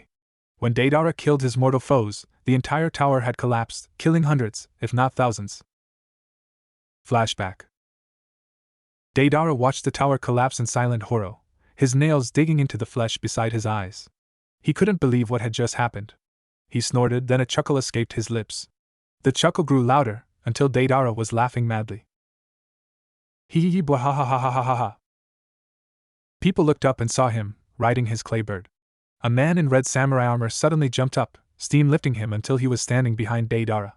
The man grabbed Deidara's shoulder and spun him around. Deidara, what have you done? Have you completely lost your mind? What were you? The rest died on his lips when he saw Deidara. Tears were running down his face, even while he was laughing. Deidara's fingers had long since clawed away the skin on his cheekbones, and were now digging their way into his flesh. Deidara looked at the man, finally stopping in his laughter. Han, it just fell apart. I killed them, the scum who slaughtered Natsumi, but the tower just fell apart. Tell me, Han, why did the tower collapse? Was it me? Was it my art? Was this the beauty of destruction? I'm an artist, is it not my duty to create beauty? Does beauty lie in annihilation? It does, doesn't it? Yeah, it must, yeah. Yeah. Han finally understood. It was no small secret that Deidara's love, a civilian, had been sold by the Tsuchikage. The man had done it to show Deidara his power, to remind him that as a shinobi, Deidara belonged to him alone while the civilians belonged to whoever the Tsuchikage wanted them to belong to, and made the mistake of saying that right into Deidara's face. Everyone who knew Deidara knew that he hated his Kage, and would not let this rest. He had taken revenge, but the tower hadn't been as eternal as everyone was taught. And now Deidara was breaking because of the results of his actions, going insane to keep himself from falling apart. If nobody stopped him, he'd probably have convinced himself that art was only found in blowing the shit out of stuff in a few minutes. Han did the only thing he could think of. He slapped Deidara in the face. Wake up. What are you babbling about? Think of what Natsumi would say if she saw you like this. Deidara blinked, slowly coming back to reality. She'd tell me to stop sulking. She always said, screw the past, live the present, make the future. I hate you, Han, and we both know that, but today, I'm grateful for your actions. However, I can't stay in IWA, not after this. Goodbye, Han, let us never meet again. But for me to make my exit, I'm afraid I have to lose some weight. Brace for impact. With that, the bird tilted, Han barely managing to stick with a foot. Deidara saw it and threw two of his clay spiders at him. Han caught them, Deidara muttered Katsu. And the twin explosions knocked Han off for good. While he broke his fall with steam, Han watched the clay bird shrink until it was no longer visible. Goodbye, Deidara. Han thought I hated you, but I know you were loyal to your village, and now, perhaps for its own best, you leave it. May we never meet again. Deidara had fled IWA, not at all surprised when he had found himself an S-class nukenin. But unlike Sasori, he had not come far before Akatsuki had cornered him. He had refused to join, then Itachi had shown up and taken him down with a few basic genjutsu, his Tsukiyomi, and a shitload of skill. Begrudgingly, he had chosen to join Akatsuki, essentially live to fight another day, over being killed on the spot. Ever since that day, he had, in that case actually with Sasori's help, constructed a device that would cover his left eye and constantly put genjutsu on it as long as he fed it with chakra. The level of the genjutsu could be adjusted, going from simple ones to Tsukiyomi quality. He had been wearing it for a few months, and after getting used to it he could now not only operate on the same level as before, but his left eye was now able to see through almost all low-level genjutsu. Shaking himself from the painful memories, Deidara looked up and saw a young kid kneeling on the ground, seemingly catching his breath. Then he saw the whisker marks. What have we here? Correct me if I'm wrong, but don't you think that the kid there is the Kyuubi's vessel? Sasori looked at the kid. He matches the descriptions, and we're close enough to Konoha, so it's possible. Deidara looked at him. Now what? We snatch him? Sasori thought about it, then he shook his head. Leader was clear when he said that while the 9 bijou are the most important things we need, that we should try to get other, preferably unsealed and therefore unmissed demons first. He also mentioned that the Kyuubi is special, and that after sealing it, we can no longer seal other demons, so it has to go last. Taking the kid now would only call Konoha on our tails, and we'd have to find a place to keep the kid for years. All in all, there's no point. Deidara nodded, then he grinned. I have an idea. Sasori raised a brow. A rare occurrence. Shut up, Deidara hissed. We simply let the kid decide what art is, as an uninvolved party. Sasori snorted. He's a little kid. Little kids love explosions, he stated, but he still started moving towards the kid. Deidara grinned. I know. Naruto looked at the two approaching figures. They didn't seem bad, he had developed a keen sense of who wanted to hurt him of not, so Naruto immediately classified them as friendly. He waved and smiled at them. Hi, I'm Naruto, nice to meet you. What are you doing here? This place is a good distance away from any road. Minato was not as trusting. Watch out, Naruto, I don't trust the blonde one. Why? Naruto asked. In the war, I fought and killed many shinobi from IWA. They weren't very good losers, and they hate me, and anything that has anything to do with me can be associated with me or resembles me. Last I heard, IWA killed off all toads because I summoned them. Jiraiya is having a hard time not only getting into IWA, but Tsuchi no Kuni altogether, and children that even faintly resemble me are banished or killed. Minato explained. Naruto wasn't too worried. They don't look like they want to hurt me, and if push comes to shove, I can surprise them and make a break for it. The two men looked at him. Then the blonde one spoke. Name's Deidara, that's my partner Sasori. We're just going our way, sheer coincidence that we landed here. But since we are here and you are too, maybe you can help us. Naruto nodded, he was always happy to help. Sure. Now Sasori spoke. We were discussing about art. In my opinion, art is something that exists for eternities, resisting the ever-changing times with sovereign beauty. Deidara cleared his throat. And I tell him that's boring. Things that never change cannot captivate for long. I believe that true art is fleeting, something that exists for but a moment before fading away. Naruto tilted his head. It was a difficult question. Then he spoke. I'm an amateur, but isn't both art? Fireworks are beautiful, but a painting can be as well. I always thought that it wasn't important how long something exists, but what effect it has on the people that see it. Deidara and Sasori blinked, then they looked at each other. After a few seconds, they both chuckled. Leave it to a kid to point out something so obvious that everyone else missed it, Deidara said. Sasori nodded. Then he looked at Naruto. You still haven't told us what you were doing out here in the middle of nowhere. Naruto scratched his head. Oh yeah, I forgot. I'm training here, since I want to become Hokage one day, I need to be strong. He smiled widely. Sasori chuckled. A grand dream. What do you think, Deidara? I'm surprised you're not squeezing the life out of him yet, considering who he greatly resembles. Deidara waved his hand. Spare me the history lesson. The kid could be the Flash's twin, child or reincarnation for all I care. If I have to hear one more speech about how we must avenge the humiliation the Yondaime Hokage gave us, I'll puke. Sasori tilted his head. Really? Give me a minute, I'll draft one. Deidara glared at his partner. Don't you dare. He looked back at Naruto. So why out here? Why not in Konoha, where people would help you and you can play with your friends? Naruto's eyes turned sad. Because I'm not safe there. I spent my early childhood alone, the only one who cared for me was Gigi, and he had many duties, so he couldn't spend a lot of time with me. Gigi? Sasori asked. What Naruto had told him reminded Sasori of his own childhood. No friends, denounced as weird, Baba the only one that looked after him, and having to leave him completely alone because of her duties for 3/4 of the time. Feelings that Sasori thought he had long forgotten began to reemerge inside of him. He decided that he'd help a little. Not much, just a push in the right direction. Naruto scratched his head again. Well, he wasn't really my grandfather, but since I'm an orphan, he looked after me. For the first years of my life, he was the only one I had. Later I made a few friends, but only one of them is my age, and I only met him a year ago. Deidara remembered that thanks to his multitude of mouths, he had spent his childhood as an outcast, with only a single friend, the same one he had violently lost thanks to the late Tsuchikage and that detestable nobleman. He knew how precious true friends were, and decided to help the kid keep his. Of course he couldn't just teach him S-class jutsu, but there was one he liked, not because of its offensive abilities, which were slim to none, but because it was a very useful jutsu to know. Tell you what, Naruto. I'll teach you a jutsu, one of my personal favorites.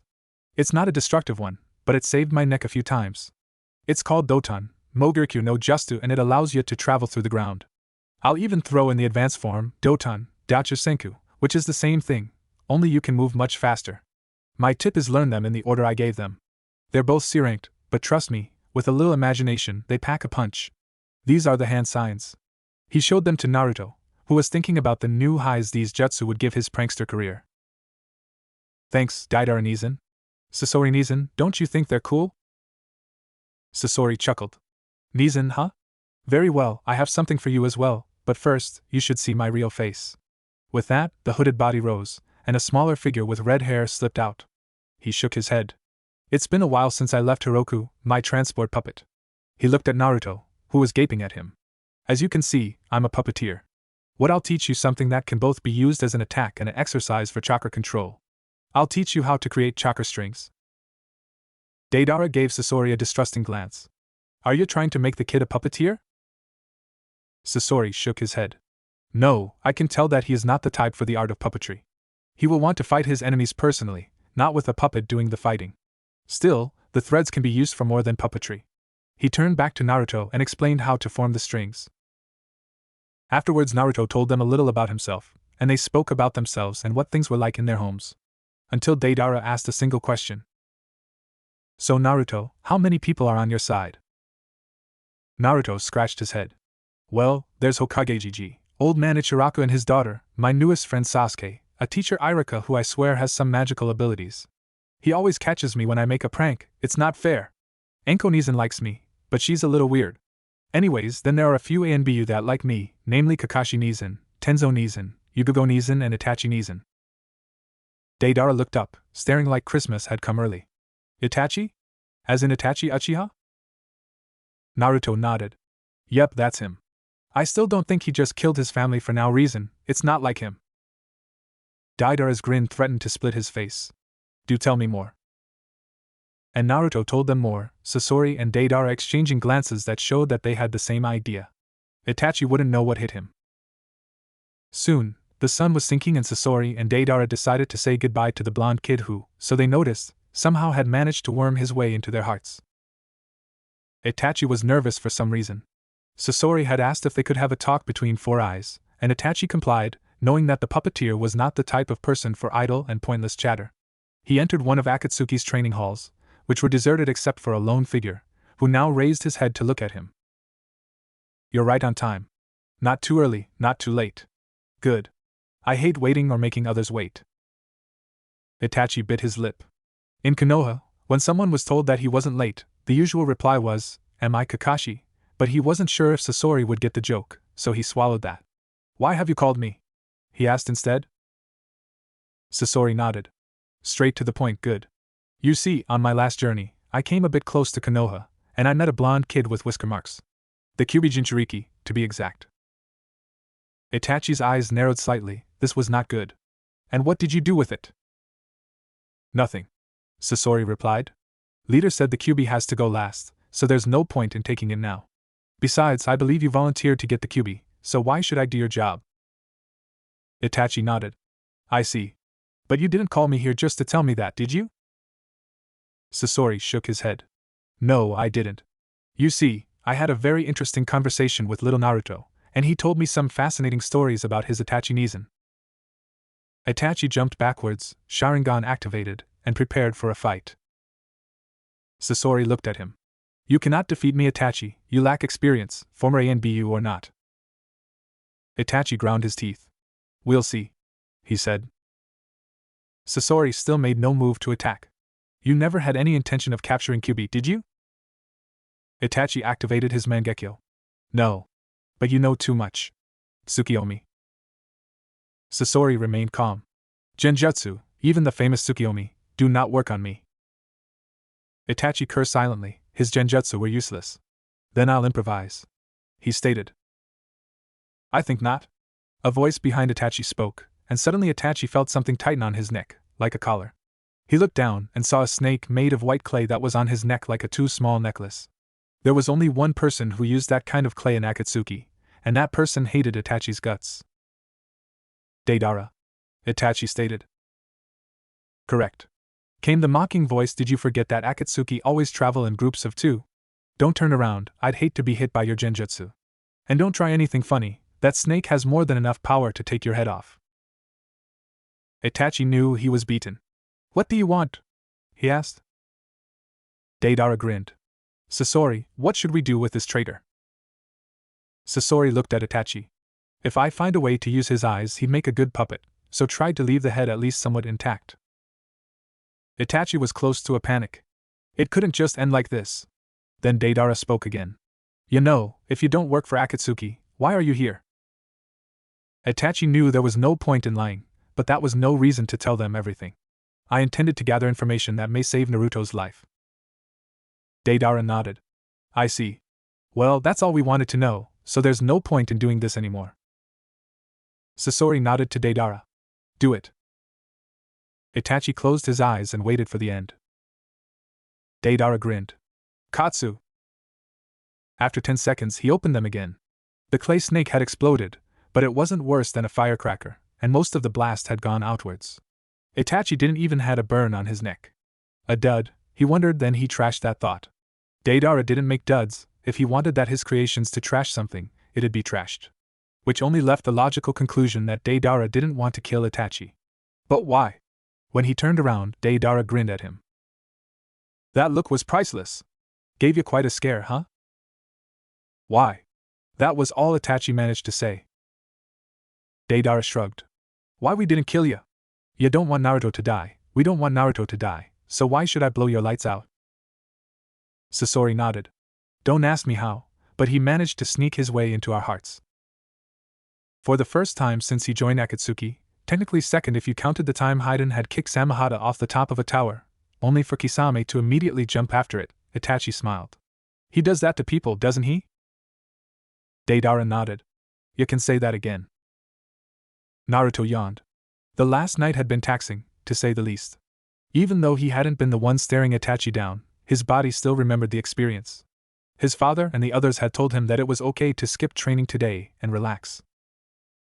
The question was, how? He had gone to Ichiraku's, the one place he'd always loved more than anything else, and listened to the citizens exchange rumors about what happened at the Uchiha compound. While he knew more than all of them put together, something told Naruto it was best if nobody knew that. But now he was bored. Because of the commotion, everyone ranked Chunin and above were on duty, meaning that he couldn't visit any of his friends. Gigi also was busy with the whole mess, so Naruto really had nothing to do. He wondered why Itachi Nizan had killed his clan, but that was yet another question he wouldn't get answered in the near future. It was so frustrating to want so many things and get none of them. But sulking never helped, so Naruto returned to the question of how to spend his time. Well, his water walking could still use some work, as he could stand and walk, but still sank in if he tried to run, so why not work on that? With that decision made, he decided to save himself the walk to his usual grounds, and just use the nearest available source. Sasuke sighed. He had been released from the hospital earlier today, and he was downright furious with the behavior of the villagers. They either started whispering when they saw him while giving him looks of pity, or babbling something about his strength to be the lone survivor, and of the responsibility now resting on his shoulders. Sasuke was sick of it already. And he wasn't the only Uchiha left, just the only one with a chance to awaken the Sharingan. Itachi had spared a few of the people that had been declared unable to both activate the Sharingan and produce offspring that could. But only a few were left, one old man, a 7-year-old and a young woman that led a small Uchiha orphanage together with the children in said orphanage, but in reality the place had been where parents that produced worthless offspring dumped them. The young woman, being just like the children she cared for, had been known for her dislike for the Uchiha leadership, and her undying love for the children under her care. On the night of the massacre, she had told the children to hide in the cellar, hid the entrance, and blocked the entrance of the orphanage with her body. Itachi had knocked her unconscious, but apparently decided to otherwise ignore her and the children. Yet he was hailed as the sole survivor, because he was Konoha's last chance to keep the Sharingan. Sasuke spat out and directed his thoughts to less infuriating topics. The Hokage had told him that tomorrow, Sasuke would be questioned on what happened, so he should rest for today. Sasuke was looking forward to seeing the Fox Master NBU again, and properly thank him for his rescue. As he walked towards the place he had called home for so long, he realized that he didn't really want to return there, nor could he. The cleanup wasn't done yet, and Sasuke didn't want to see the dead again. The Hokage had told him to rest in an inn until the Uchiha compound was suitable for living again. So he turned around and headed in a different direction when he noticed a blonde boy sitting on a pier, staring into the water, then raising his head to look at him. At first they exchanged glares, and were both ready to turn their heads away, then, strangely, they both smiled at each other. For Sasuke, it was refreshing to see someone giving him neither pity nor absurd praise, but just treat him normally. For Naruto, it was the feeling of feeling someone who felt the same loneliness that he did. Sasuke approached and sat down next to Naruto. For what seemed like an eternity, either spoke a word. Then Naruto spoke. "I'm Naruto Uzumaki." "Sasuke Uchiha?" Sasuke replied. Naruto nodded. No condolences, no prodding, just that nod. "Say, do you want to be a ninja when you're older?" he asked. Sasuke nodded. "Of course." Naruto grinned. "Me too. Do you want to train together sometime? But I warn you, I train hard." Sasuke remembered his training with Itachi, and smiled, despite the sting in his heart. "Hard I can handle. Next Tuesday? We'll meet here." Naruto nodded. "I have a place I like to train, but it's a distance away from Konoha. Do you know a good place to train? Sasuke nodded. There is one in my compound. His voice trailed off. Naruto gave him a short, comradely pat on the shoulder, before slowly getting up. I heard what happened. He snorted. It's impossible not to in this village. But as much as it hurt, what happened, happened. You can't change the past, but you can change the present to form the future. Well, I'll see you Tuesday. With that, he walked away. Sasuke stared after the boy, Naruto. For some reason, Sasuke felt better. He knew a bit about that boy, though the different sources painted very different pictures. His father had described Naruto as a beast, as a being with no pride or honor that used the kindness of the old fool, commonly known as the Hokage, to escape his deserved fate. His mother had described him as a troublemaker, and had warned Sasuke not to get close to the boy. Itachi had described him as a lonely child, who had few friends and an iron will. His brother had also told Sasuke that Naruto was actually a nice kid once you got to know him, that he had something that made even slightly open-minded people immediately like him, and that was fiercely loyal to his friends. Itachi had also mentioned that Naruto was carrying a heavy burden for the sake of the ungrateful village, but refused to go into detail. Now that Sasuke had met Naruto, he was inclined to believe that Itachi had been closest to the truth. For some reason, he was really looking forward to next Tuesday. Naruto also smiled. He had finally made a friend that was his own age, something he had been wanting to do for a long time. And Madara seemingly agreed with his choice. A Uchiha that has not rotten is a good choice for a friend. Before Konoha existed, we were known to never abandon a comrade. Sadly that changed, but I still hold hope for the Uchiha, now that the taint has been purged. With some help and a little push in the right direction, he could do great things, he stated. Naruto nodded, not really getting what Madara was saying, but thinking that it basically meant Sasuke had talent.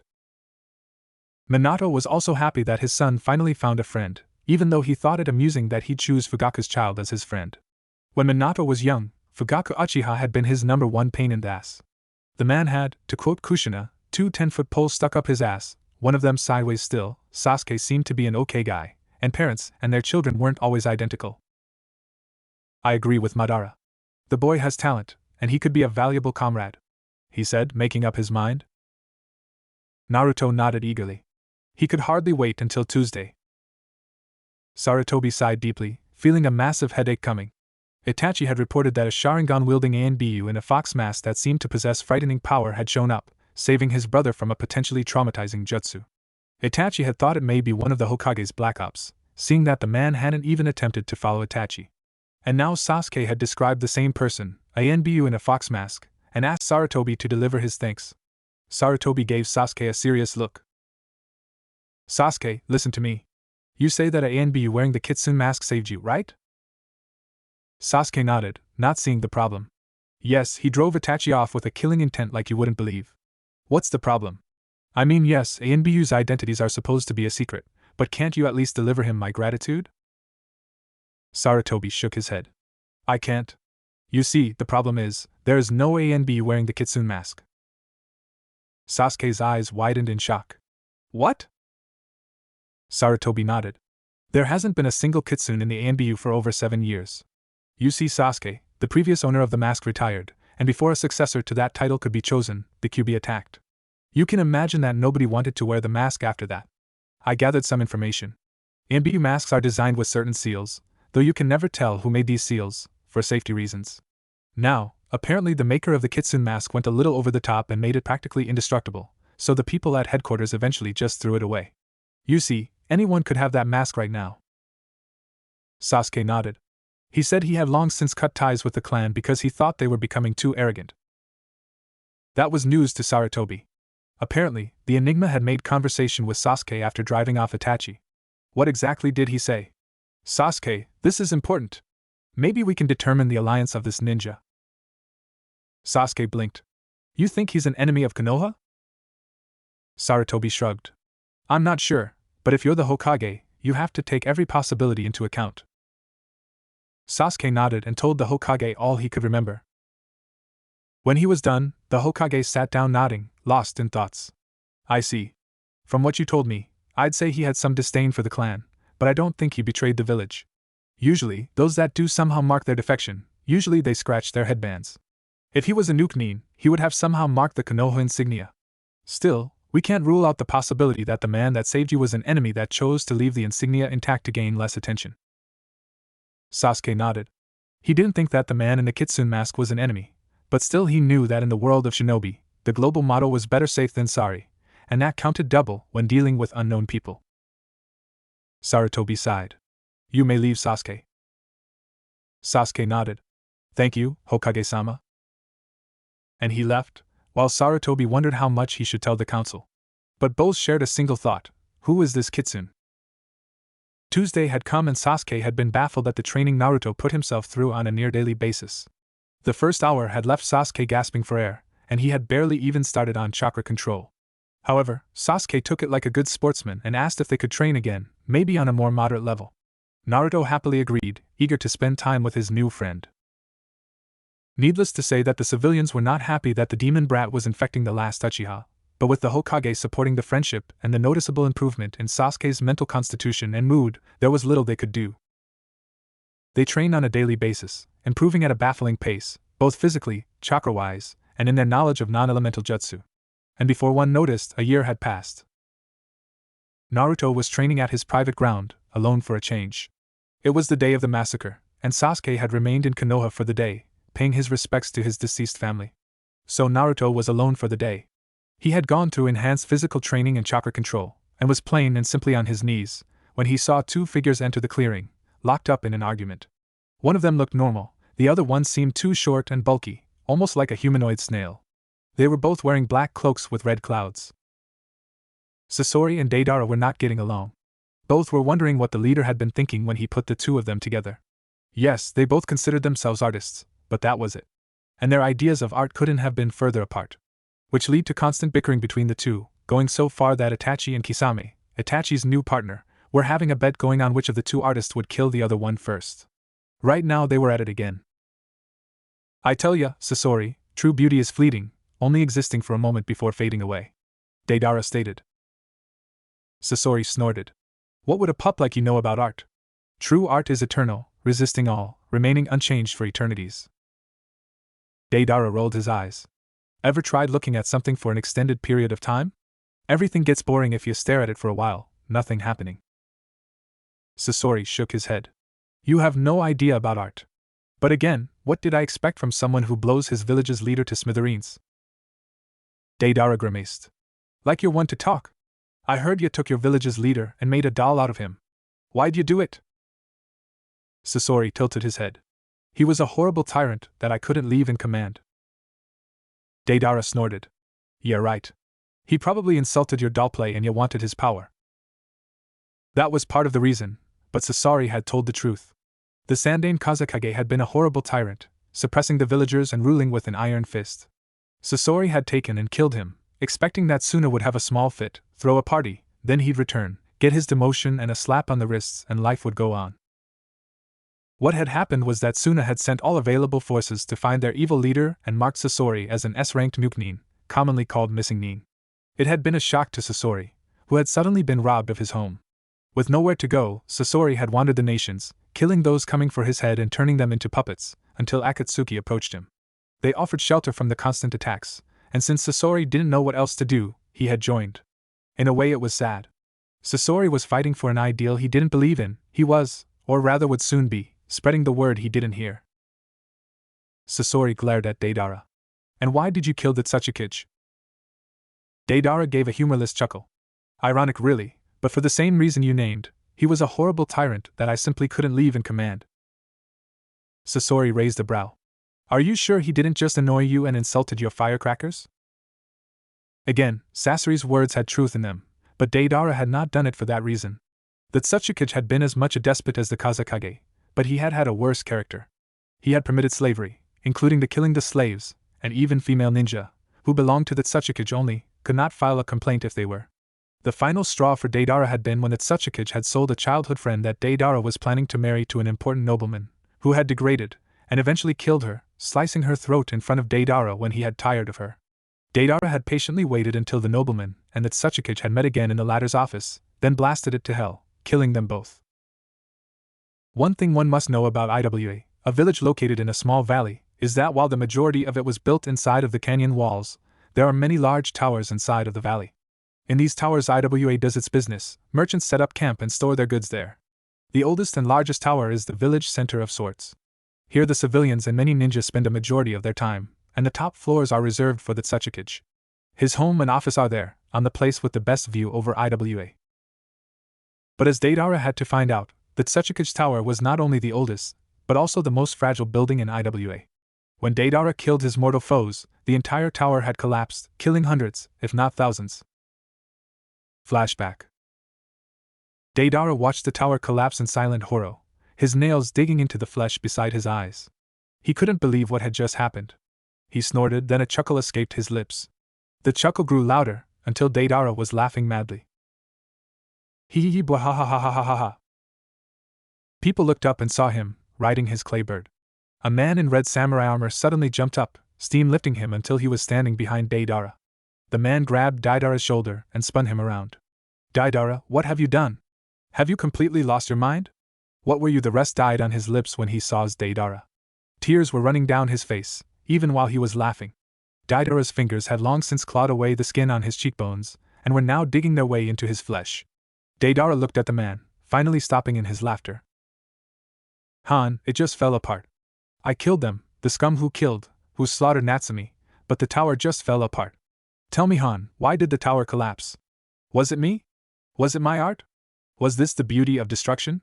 I'm an artist, is it not my duty to create beauty? Does beauty lie in annihilation? It does, doesn't it? Yeah, it must, yeah. Yeah. Han finally understood. It was no small secret that Deidara's love, a civilian, had been sold by the Tsuchikage. The man had done it to show Deidara his power, to remind him that as a shinobi, Deidara belonged to him alone while the civilians belonged to whoever the Tsuchikage wanted them to belong to, and made the mistake of saying that right into Deidara's face. Everyone who knew Deidara knew that he hated his Kage, and would not let this rest. He had taken revenge, but the tower hadn't been as eternal as everyone was taught. And now Deidara was breaking because of the results of his actions, going insane to keep himself from falling apart. If nobody stopped him, he'd probably have convinced himself that art was only found in blowing the shit out of stuff in a few minutes. Han did the only thing he could think of. He slapped Deidara in the face. Wake up. What are you babbling about? Think of what Natsumi would say if she saw you like this. Deidara blinked, slowly coming back to reality. She'd tell me to stop sulking. She always said, screw the past, live the present, make the future. I hate you, Han, and we both know that, but today, I'm grateful for your actions. However, I can't stay in IWA, not after this. Goodbye, Han, let us never meet again. But for me to make my exit, I'm afraid I have to lose some weight. Brace for impact. With that, the bird tilted, Han barely managing to stick with a foot. Deidara saw it and threw two of his clay spiders at him. Han caught them, Deidara muttered Katsu. And the twin explosions knocked Han off for good. While he broke his fall with steam, Han watched the clay bird shrink until it was no longer visible. Goodbye, Deidara. Han thought I hated you, but I know you were loyal to your village, and now, perhaps for its own best, you leave it. May we never meet again.